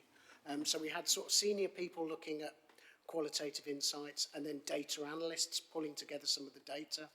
And we also organised the data around the local area committees. That's quite challenging because you know, they're quite small areas, and to get all that data into GIS maps and things like that. So the report is long. People kept asking us for more things, and we kept providing them. So we had an initial discussion with everyone, and we thought, well, why don't we organise the data around some big themes? So we started off, let's look at business resilience and see how businesses have done in Sheffield. Let's look at skills and employment and look at the different communities in Sheffield. And let's think about inclusion, health, well-being, and then let's think about sustainable, connected places. And we tested that with stakeholders within the city. So we were challenged quite a lot along the way. And as economic development professionals, we have in the past taken quite a narrow lens. So this took us out of our comfort zone, Chair, and we had to work with other partners to think about health and the economy, have to think about the environment and the economy much more. And we tried to take a very, very broad brush approach, and that's partly why it's quite a long read. So we've tested it along the way. We've added qualitative insights to just set it up. The data only takes you so far. Some of it is recent, but not all of it. The qualitative insights have helped frame that. So we've been directed for some of those sort of qualitative stories. And then the way we've structured it, once we looked at the initial data, there were some big themes emerging. So we decided as a group to focus on these big themes. They were the productivity challenge and opportunities, the unequal city, and a just transition. We tried to balance it with challenges and opportunities. You know, there's a tendency for you to just focus on the negative, but there's so many positives as well. So we tried to give a balanced report. That's quite a challenge as well. So the outputs then, there's this larger report. There are 2 versions of that larger report. People did want a comprehensive review. It hasn't been done in a long time, and there's lots of partners. There's data sets that go with it. So we've got Excel spreadsheets that people can use. Some people are into this stuff. They like to get into the numbers, look at their local area committees, or look at the themes in particular. So it's not really designed as a thing to absorb, but more to go into. But we will be producing a summary narrative report, and that will pick out the big messages. Now, we were asked not to stray into policy recommendations, but we couldn't help it, Chair. So we made a few, and I will summarise some of the big themes that emerged from the discussion at the end, even though there is a proper strategy process to follow. So the idea of this initial trawl was really to set the scene for the subsequent strategy. So I wanted to present the headlines to you. Sheffield likes to compare itself with the core cities, so you'll see lots of comparisons with core cities. We had a little bit of pressure from Barnsley, Rotherham and Doncaster because they're part of our labour markets. We've done a bit on that, but really we've sort of looked high. We've compared ourselves with Leeds, Liverpool, Newcastle, Birmingham, if I missed any off, Nottingham and Bristol. So we've looked at relative performance there. We've also looked at the global level and actually there's a bit on international comparators. David Blunkett asked us to look at some cities that had successfully turned around from this productivity challenge. There is a little bit in there around international. I won't be presenting that today. We did have some sort of research questions. I've covered that slide largely already. We had some research questions that we explored initially. I don't intend to go through those, but that was a really helpful way of sort of framing the data and just unpicking it a little bit. It's quite a big subject just to sort of dive in, and so the group were quite helpful in sort of articulating what might, how we might look at the data. So just to pick a couple out of there. You know, what's the level and quality of distribution of employment across the city, and how has it changed since COVID and since 2019? And how are different places and communities positioned to take advantage of future growth or future ways of working, that sort of thing. So these research questions are sort of challenging us along the way with partners. We have set a little bit of the global and UK context within the report. We felt that that was important to set the scene in terms of the sort of cost of living crisis, the global growth forecasts and things like that. And the Chamber were very keen for us to think of ourselves sort of, you know, on an international stage as a city and positioned in that way. So that's why we've got some of that in there. You know, there are some challenges globally that are affecting the city in Sheffield, and you will see that those effects on the residents and businesses in Sheffield around forecast economic growth. We've got tightened sort of macroeconomic spending, shifting patterns of trade, technological change, and this real pressure towards sort of green growth. So there is a sort of global context setting that challenge for us. There's a myriad of opportunities and challenges that are set out by that initial sort of narrative of the report. And I suppose the challenge for this committee and the subsequent strategy is how you might seize some of those opportunities to improve the economic and social well-being of residents and businesses within the city. So quite a tall order, really, in a sense. So I wanted to present a couple of the headlines, if you like. I won't delve into everything, but perhaps some headlines for you around those big themes, starting with the first one, which is around the productivity challenge and opportunities. And again, I'll try and be quite balanced, looking at both opportunities and challenges. So we have got quite a stable and resilient business base. You know, the businesses in the city have gone through quite a lot in the last few years, as they have in many UK cities. We've got very good rates of business survival. So if you start a business in this city, the survival rates are quite good, which is really encouraging. But we do have fewer startups. And we've tried to look at the sort of business startup gap. You know, for Sheffield, you've got 6 businesses per 1,000, whereas in the core city, you've got something like 9 per 1,000. And our business density isn't the same as other cities, so there's a bit of a challenge there. We haven't got many really, really fast growth businesses when you look at that, a really sort of challenging definition compared to other cities. So in a sense, it would be good if we could have more business startups and bigger and faster businesses to even up some of that balance. When you look at our relative position with the core cities, it has slipped a bit, and there is a bit of a productivity challenge for us here. And that's quite a difficult thing to unpick, because productivity is a manifestation of lots of things, like the skills of the population, the business base, you know, the employees that you've got within the city. And we tried to talk about that a little bit, about productivity within the different sectors in Sheffield, and our industrial profile and how that explains some of that. So, for instance, we've got a historical reliance here within the city, as you'll all know, on family businesses. We haven't got many sort of massive, large original equipment manufacturers, and we fit within that supply chain rather than directing that supply chain often within the city. We've got lots of branch and secondary functions within the city. We do have some fantastic innovation assets, a really vibrant social enterprise sector, so we've summarised some of that, a vibrant third sector. We've also got some great sectors, for instance, around medical technologies, digital technologies. We named some of the sort of world-leading companies within there. So there's plenty to build on. We've got some good construction technologies, some good professional services, and some really good sustainable energy production companies. So there are some challenges there, but there's also some big opportunities to build on.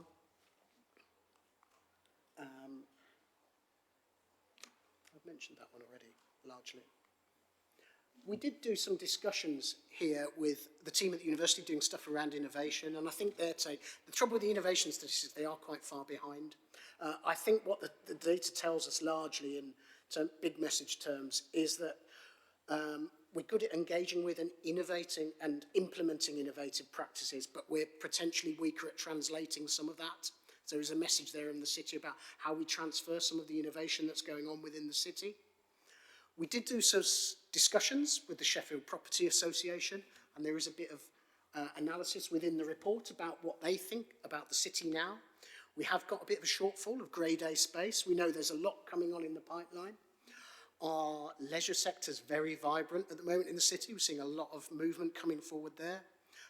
We've got a very vibrant industrial sector as well, and some big signature projects coming online. So there's a feeling that there's more to come on the property front from the property people, and they've been very actively involved, the Sheffield Property Association, taken quite a keen interest actually in the study. This was some data we looked at. I mean, as you'll know, we've got some really dynamic independent companies in Sheffield. We just don't shout about it that loudly in this city. We've got some household names, some headquarters of homegrown UK and international companies. I think those set of figures are actually quite impressive. We've got some excellent foreign-owned companies within the city, and we have got some good exporting businesses. So we are a truly global city within the business base, and that's certainly something that we could build on as a city. Unpicking the workforce a little bit, it's hard to pick out policy messages from here, but if I was to describe that, we seem a bit more of a technical city than we do a managerial one, and maybe that's a manifestation of some of the points I made earlier. That's quite interesting. We have quite a lot of elementary occupations. We do have a big technical workforce, definitely, that we could build on. We've also found, actually, that we're pretty good at skills in this city. We've got 29,000, nearly 30,000 more residents with MVQ level 4s than employees within the city. So we have a very, very skilled workforce, which is an excellent attribute for sort of inward investment. But it does also mean that some of our residents might be going elsewhere for employment, some of our higher skilled residents, or underemployed, especially if you look at that chart to the left, because actually we haven't got huge amounts of skill shortage vacancies within the city. So the skills story, I know there's some opportunities and challenges as well, but certainly there's some optimistic bits there to build on. So that was a very quick snapshot of quite a lot of analysis within the report, but do ask us more if there's more. The unequal city for us was quite an interesting and challenging one to look at, and we looked at it with health colleagues here, and obviously the effects of COVID have exacerbated some of those divides. And what we've tried to do is articulate the challenges faced by different groups within the city, and how some of those challenges have manifested themselves as a result of COVID. And clearly, a healthy workforce is important because good work is good for good health, and that's where this element of the study is coming from. And what we found was that average life expectancy overall was quite good, but there were some deep inequalities within the city. And the obvious one you've already heard about is that if you travel from Burngreave to Ecclesall, you know, your life expectancy can reduce by 11 years if you're female, you know, nearly 9 years if you're male. That is quite a lot of lost years of employment. If you start adding up those years for even just 100 residents of Sheffield, there is quite a missed opportunity there around in terms of life expectancy. So I suppose what this study has shown is that health is a really important determinant of people's economic prospects and performance, and to some degree the performance of the city, relatively speaking. We have got quite a strong industrial legacy, and that still plays out in some of the vulnerabilities within the city, as we saw in the last couple of years. We've looked at different groups and how they've been affected. So mental health problems have risen over the last couple of years. There are work-limiting disabled people within the population that aren't benefiting from the opportunities as much as some of the other groups. And we've got quite a large economically inactive group, not sort of percentage-wise, but we also have some sort of hidden unemployment within the city. So sickness and disability is something that probably needs to be tackled on a city-wide level and a city-region level across the combined authority.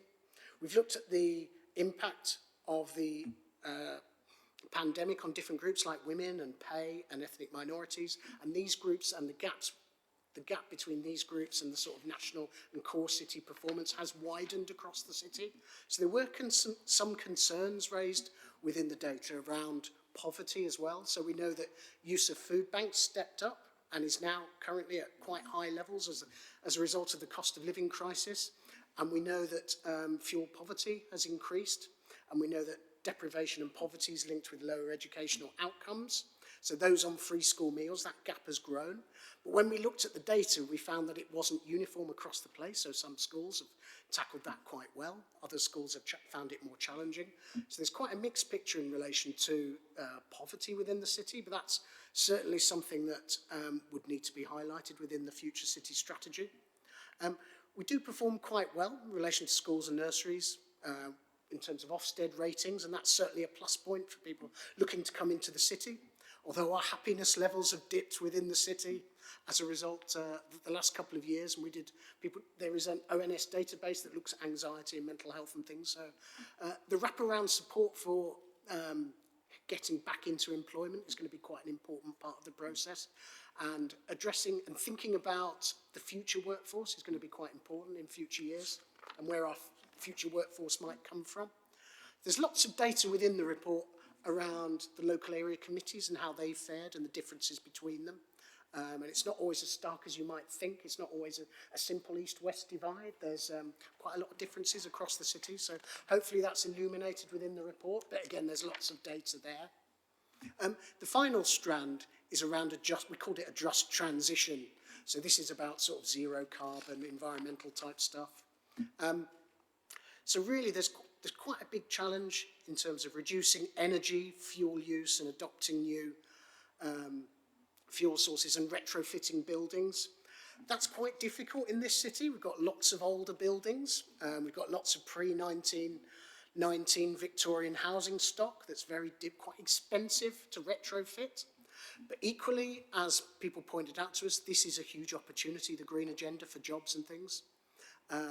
We've got quite heavy emitting sectors within our city, so we might have some jobs at risk, so it's really important that we do invest in sort of decarbonisation of industry. Transport emissions are a little bit on the rise. Household emissions form about 33%, so there's quite a lot to do on a lot of fronts here. Some of the wealthy areas of the city, the west and southwest, are quite high emitters and energy users. We've got quite a challenge in terms of retrofit. If you look at where we need to be in terms of the targets, the numbers people are quoting us are sort of more than 10,000 properties a year to get to where we need to be. So there is quite a big environmental sort of challenge for us there.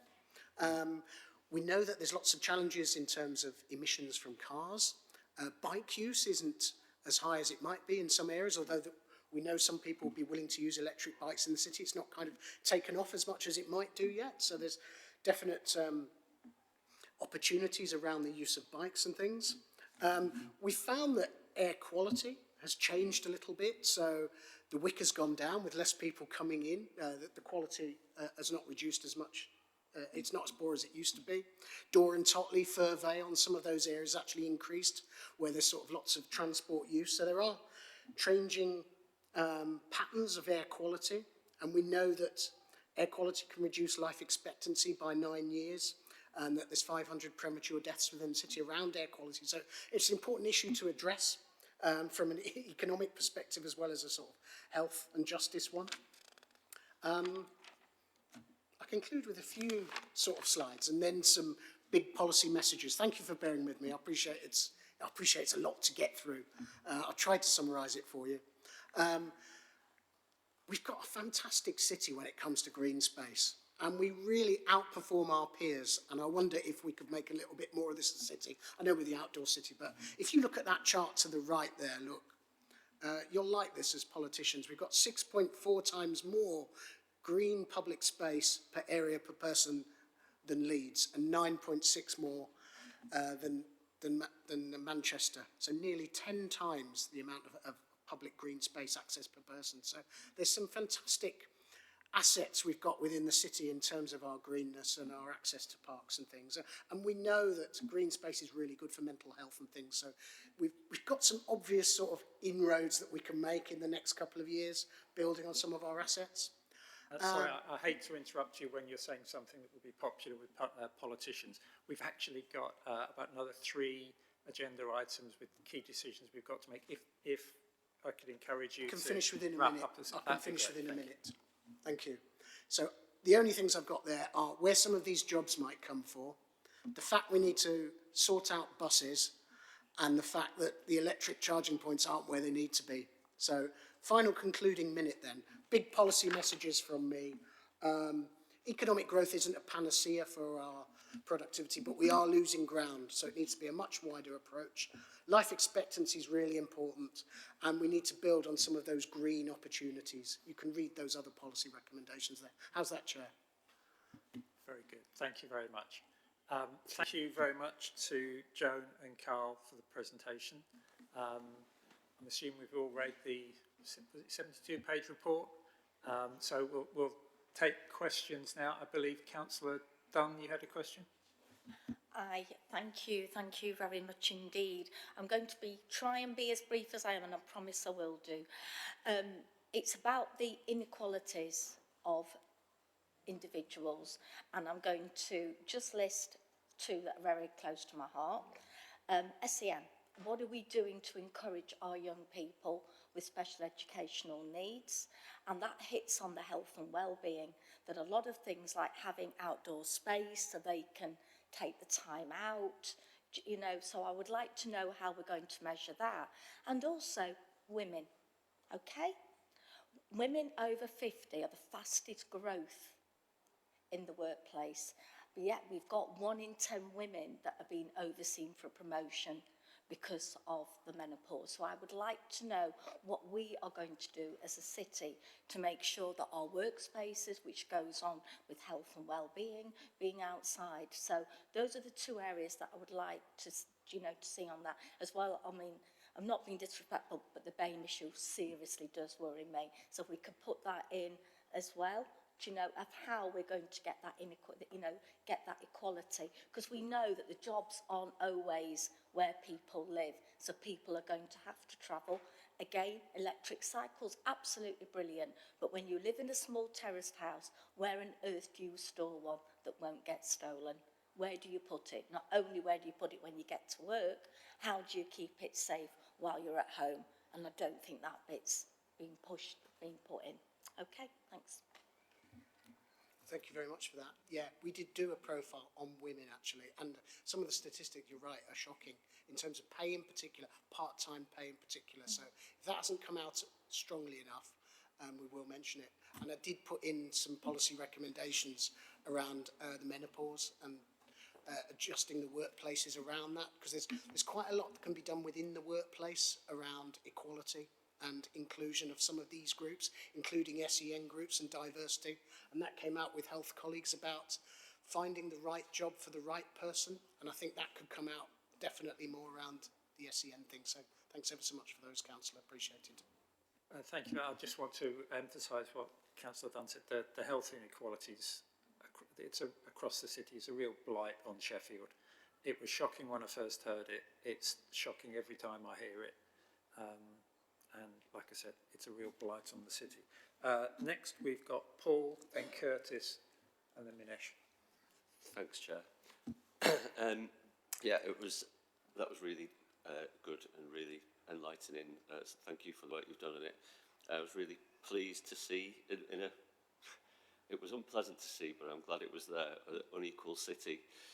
And, you know, income inequality, it causes a lot of evils, and everybody hurts wherever you are on the income spectrum in an unequal society. I would also say, as we've already alluded to, you know, healthy life expectancy, having such variety depending on where you live is just outrageous. I think there's, and I think you also referred to average pay, you know, the lowest average pay for women in the core cities, second lowest average pay for men, the biggest gender pay gap, you know, it is just not on whatsoever. And so I really think that the work that you've done in this strategy is really progressive, and it kind of says no to the neoliberal business as usual model that is exactly what has got us into this place.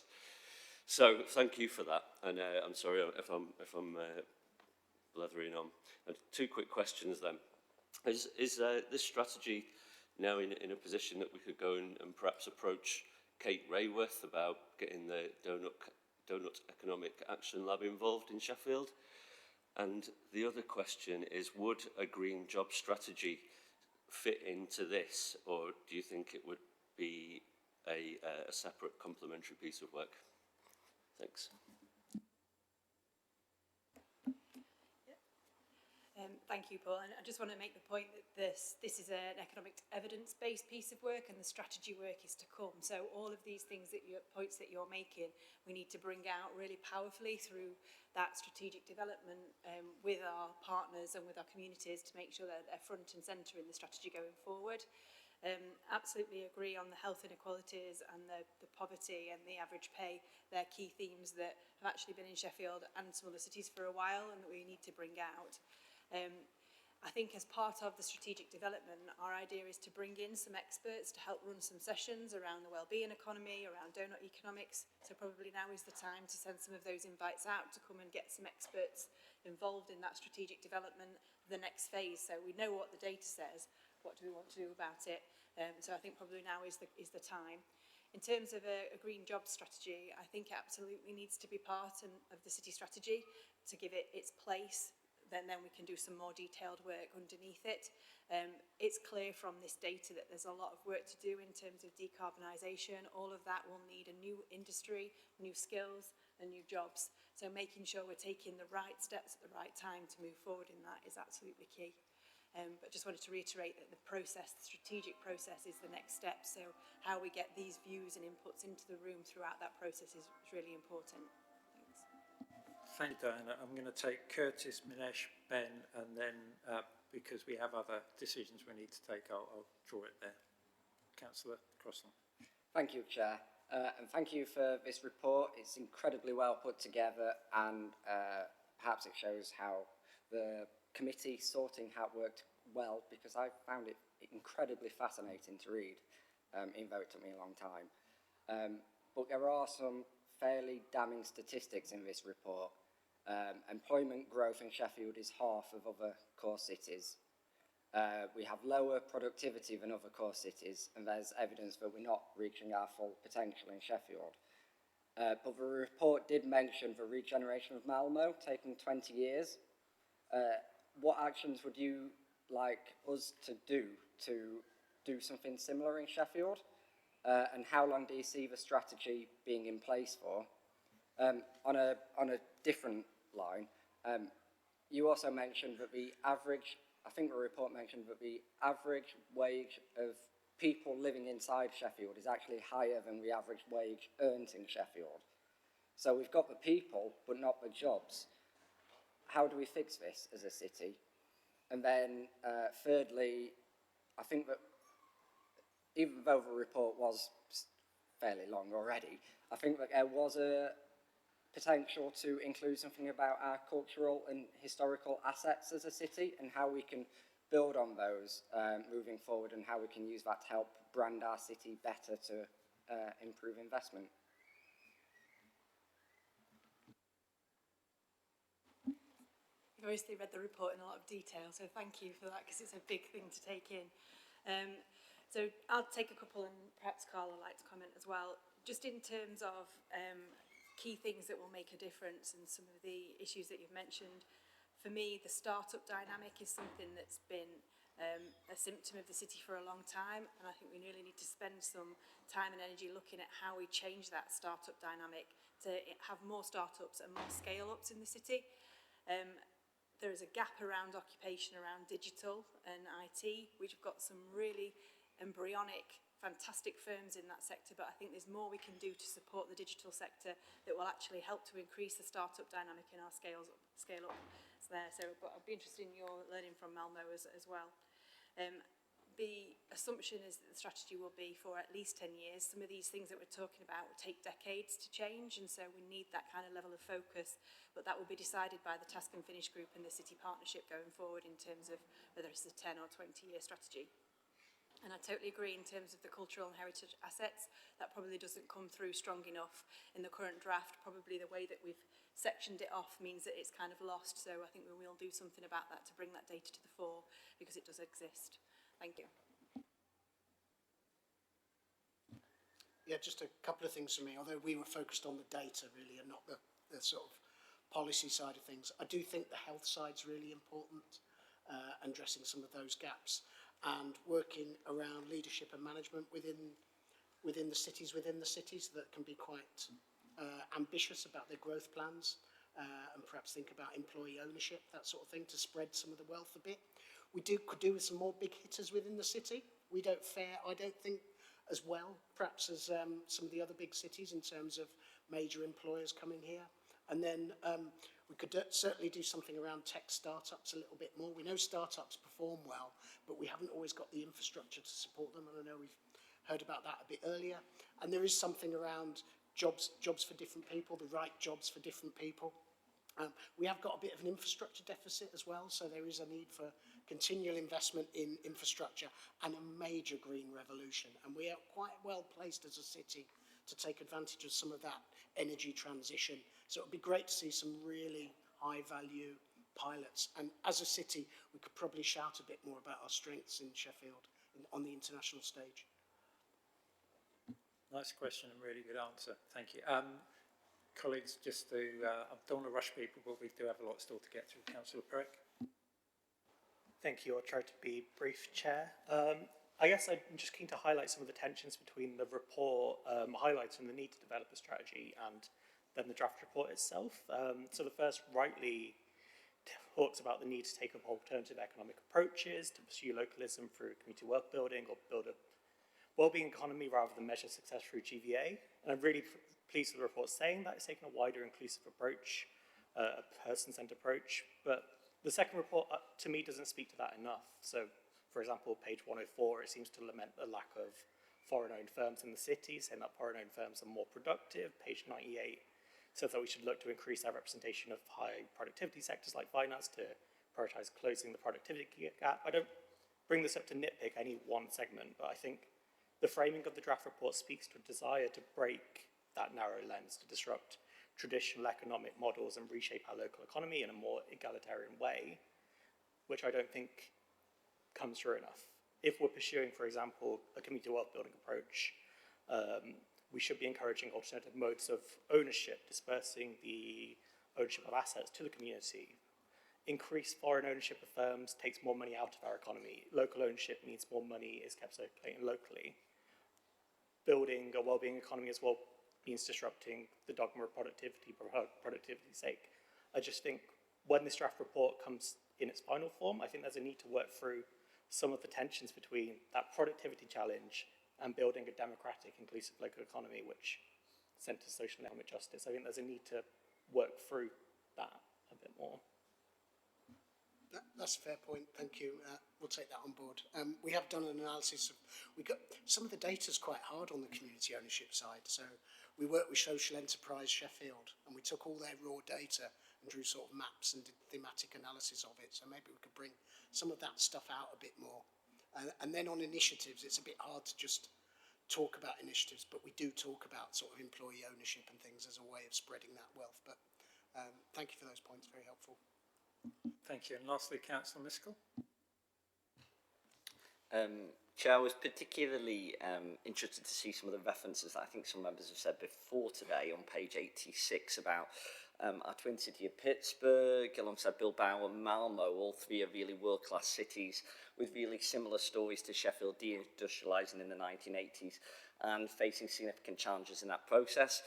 We've also seen all three of those cities on TV screens over the past decade. You know, Pittsburgh with the hugely successful Queer as Folk US version, Malmo with Sarah Lunt and The Bridge, and Bilbao with Victim Number 8 on Netflix. And we all know that it really matters how people see our cities internationally, and showcasing Sheffield on screen really raises our profile and encourages inward investment.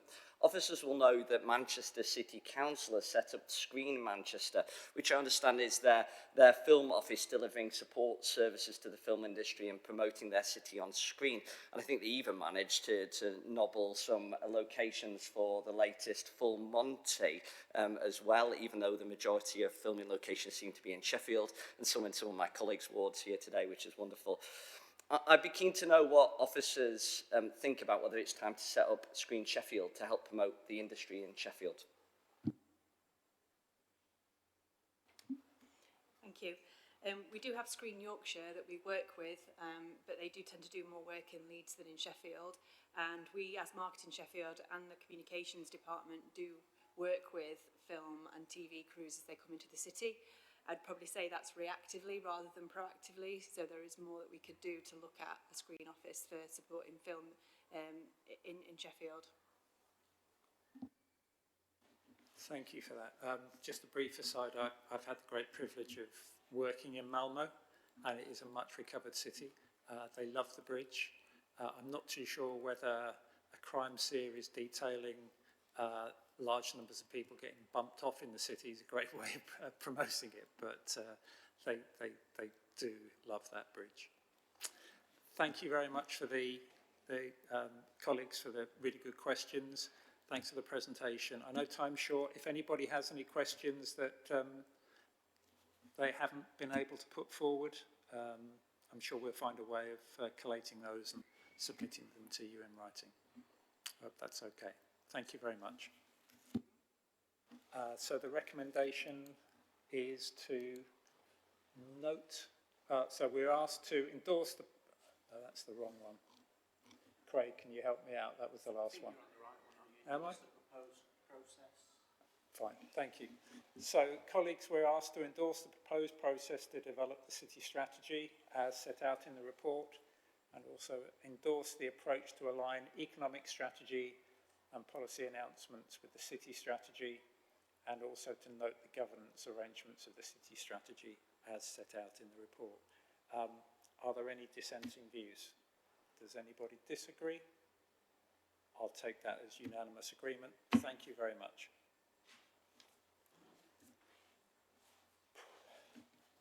So, colleagues, the next item on the agenda is a briefing on the UK Shared Prosperity Fund, which is due to replace a whole variety of grants from the EU.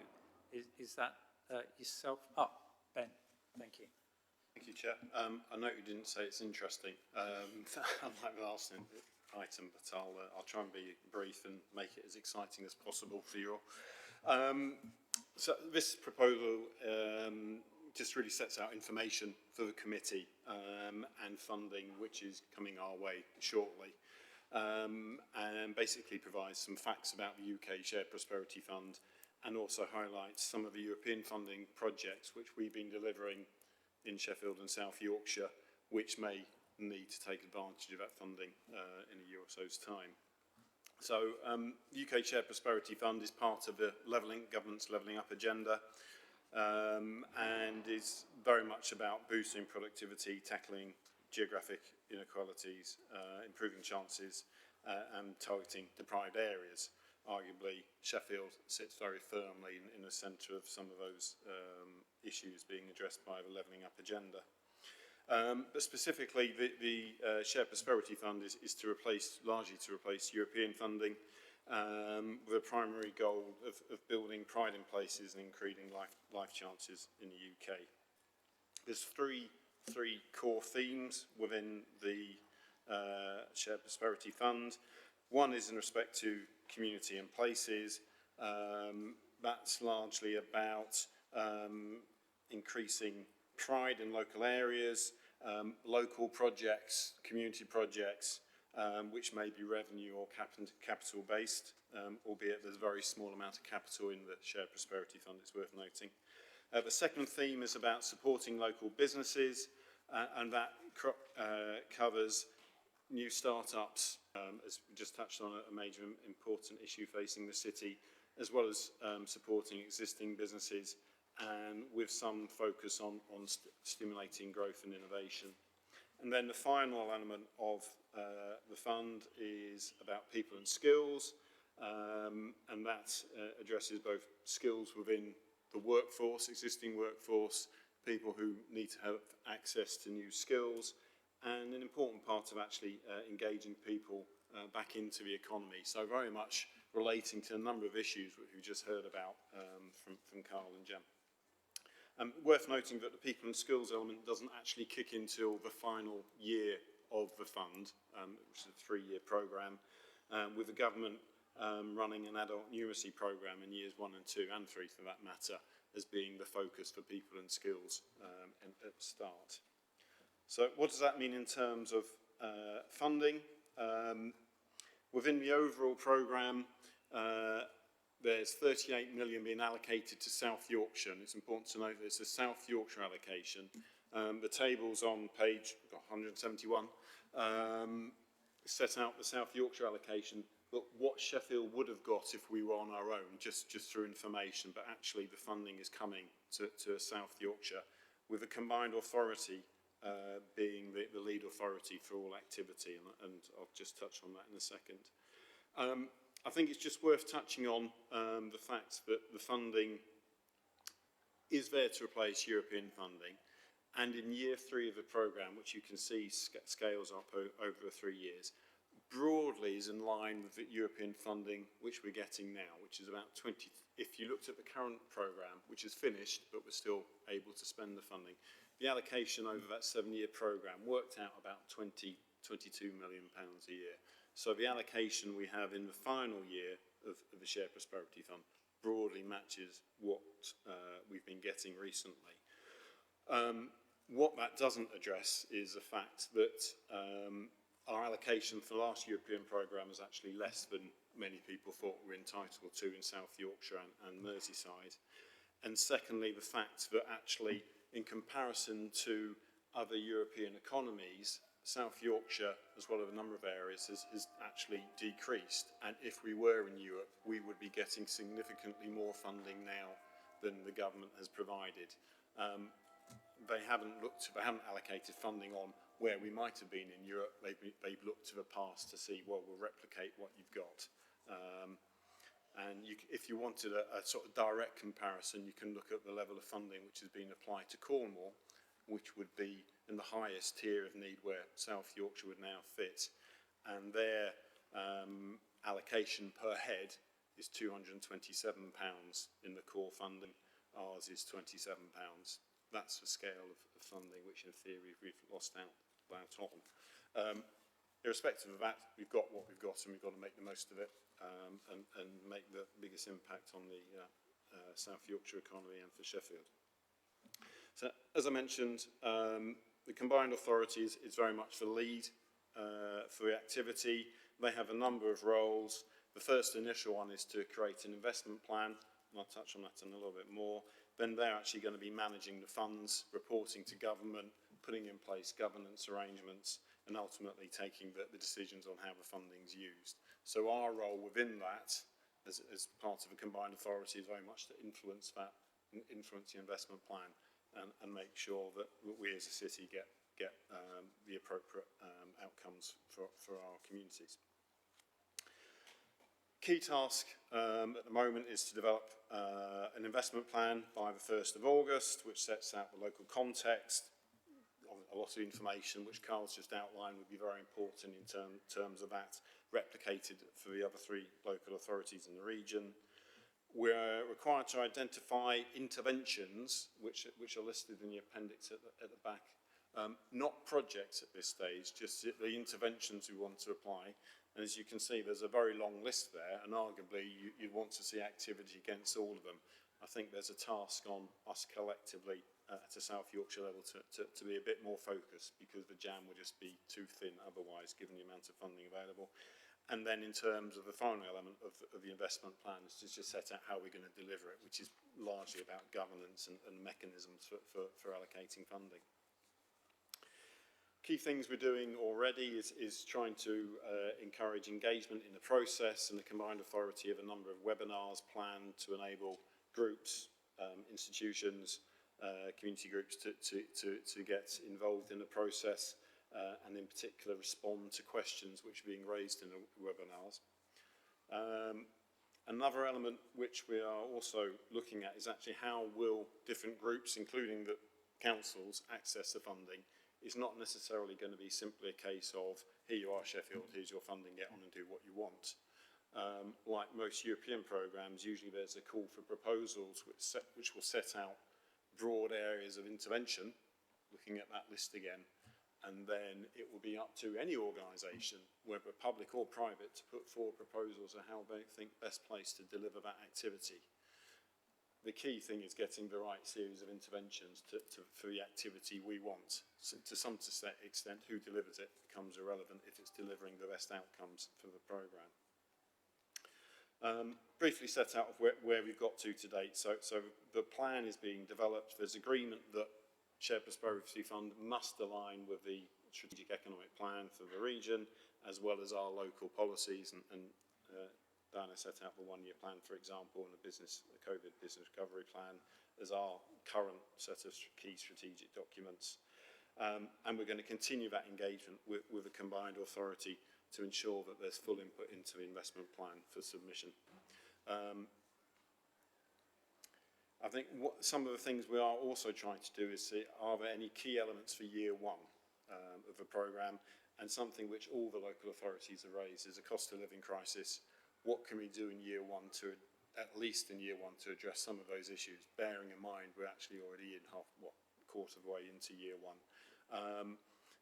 The problem is we can't just simply put pounds in people's pockets, which is probably where the greatest demand is. We will have to come up with projects that actually have direct impact, and doing that within a short time period is going to be difficult, but that's the task we're trying to set ourselves, whilst working with some of the interventions which are maybe not as friendly to cost of living as we might hope. So we're going to work flexibly and work with government to try and ensure that the cost of living crisis is addressed, and addressed quickly, because the funding is actually on a year-by-year basis. If we don't spend all the money in year 1, which we've been allocated, we lose it. It goes back to government. So there's also a bit of pressure now to actually get the investment plan completed, put the governance in place, get the projects in, assessed, appraised, approved, contracted, and then deliver. That's not easy, but we're going to do our best to do that. And the second part of the report is just highlighting a number of European projects which have been running Well, actually, we've benefited significantly from European funding over the past 20 years, and the table on page 174 just sets out some of the projects which we're still benefiting from and operating now, both in Diane's area and Kevin's area, economic development and skills. A number of these projects we suspect we want to continue. Maybe some need to be amended. The issue we're facing is the amount of funding and demands being put on the Shared Prosperity Fund. Can we carry on with them all? Possibly not. And some actually may not be relevant or delivered in a different way. So the report sets out an intention to carry out some internal evaluations of these projects to help us prioritise activity for the Shared Prosperity Fund and the activity going forward. I'll draw a close there, Chair. Welcome any questions. The recommendations are set out in the report, but it's largely just to note where we are in the programme. Thank you very much, Ben. It's a very clear report. Colleagues, if we're approaching the guillotine, so if there are any brief questions. Councillor Turpin. Thank you. You were right, but it wasn't very sexy, not very sexy at all. Continual disappointment of Brexit, the gift that keeps taking. So on that, what is being done? What can be done? Can we do something to realign our economic position with the government to get more money? Well, I think this very much falls in line with the Combined Authority Mayor, South Yorkshire Mayor. Obviously, the previous Mayor raised these specific issues about the Shared Prosperity Fund on a number of occasions and raised questions actually in Parliament. Didn't get anywhere, to be honest. Can the current Mayor make any difference? Probably not, to be honest. I think all we can do is just keep highlighting the issue. The fact that levelling up should be about addressing the most needy areas. By default, that's the definition of levelling up, and I think the allocation of funding we've been provided doesn't address that. Do you know, sorry, just a quick follow-up. Do you know if discussions have been had with the region's Conservative MPs? Might have a bit more sway than the others. I'm not aware of any specific discussions, but I'm pretty sure the MPs have raised it, and I know Clive Betts is very much involved in a lot of this area, so I suspect he's been having words. Thank you. I've got Councillor Masters, then I'll have to draw this item to a close. Thank you, Chair. It's an incredibly tight timetable, and you say that you're going to engage with businesses, sort of community groups and all the rest of it, to try to get them to look through the list of interventions to come forward with some sort of projects. Now, you said what you were hoping to do, but have you actually got a programme in place to engage yet? The Combined Authority are leading the engagement process as it's their programme. They have a number of webinars set up for, I think the first one was even possibly last week, and more due over the next few weeks. We will work with some of our organisations and institutions in Sheffield to make sure they're aware of the activity. It's clearly very, very tight. I think the key issue for us is just making sure that it's those high-level interventions which are required at the moment. What we don't need initially are project ideas. However, they're going to have to come on very, very quickly.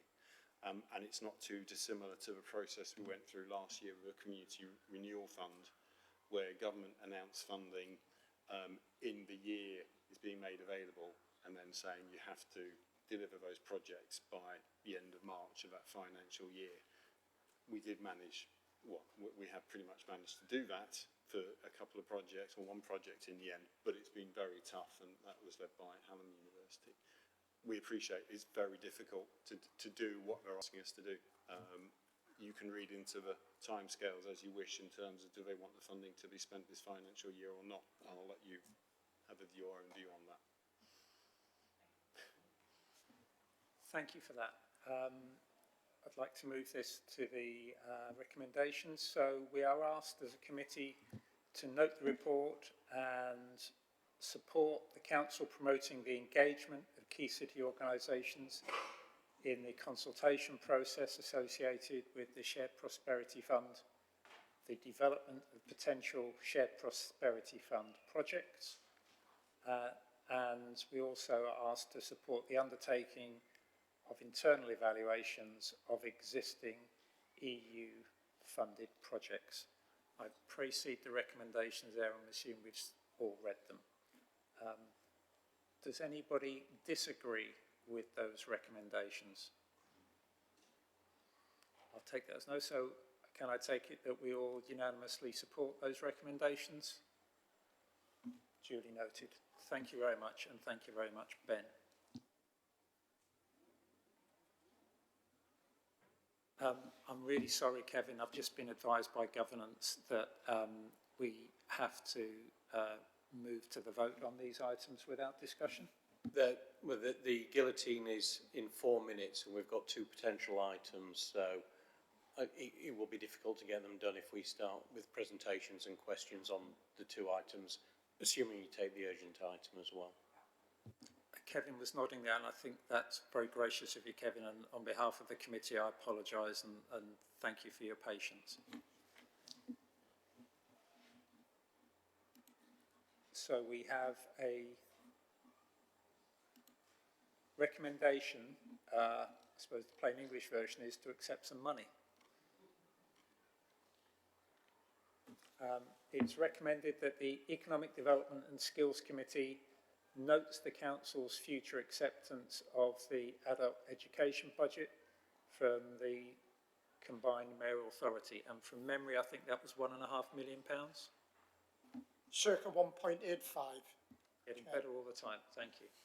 And the other recommendation was for us to approve the proposal to commission a variety of subcontracts with service providers to a maximum combined value of £450,000, using the Council's existing adult and community learning framework to provide services to improve access to the education/employment pathway.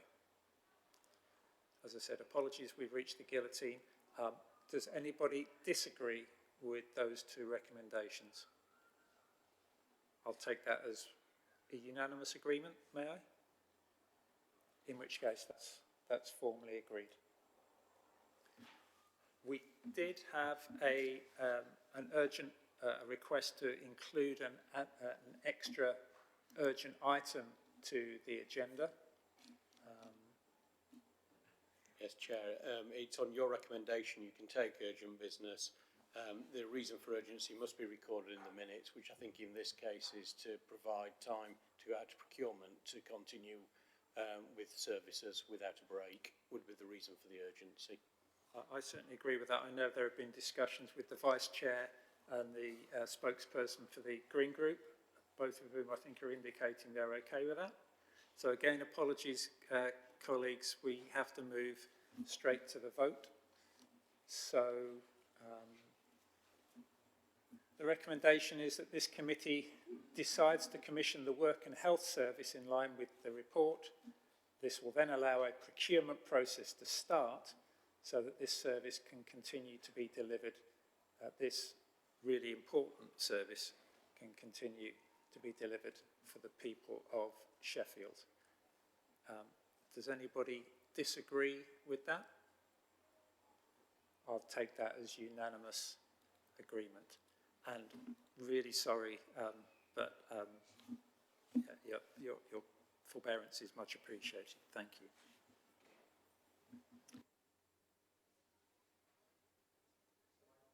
I think that, unless anybody knows otherwise, I think that concludes the next. That concludes the business of the committee. Our next full meeting is scheduled in September, although there are interim discussions that we've already mentioned as we've gone through the meeting. Anything you want to add there, Craig?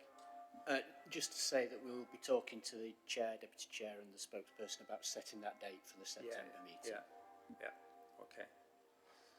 Well, the bell tolls, bang on time, unless anybody has any urgent AOB to finish with. Thank you very much, and thank you very much for anybody who's still watching. Thank you, colleagues.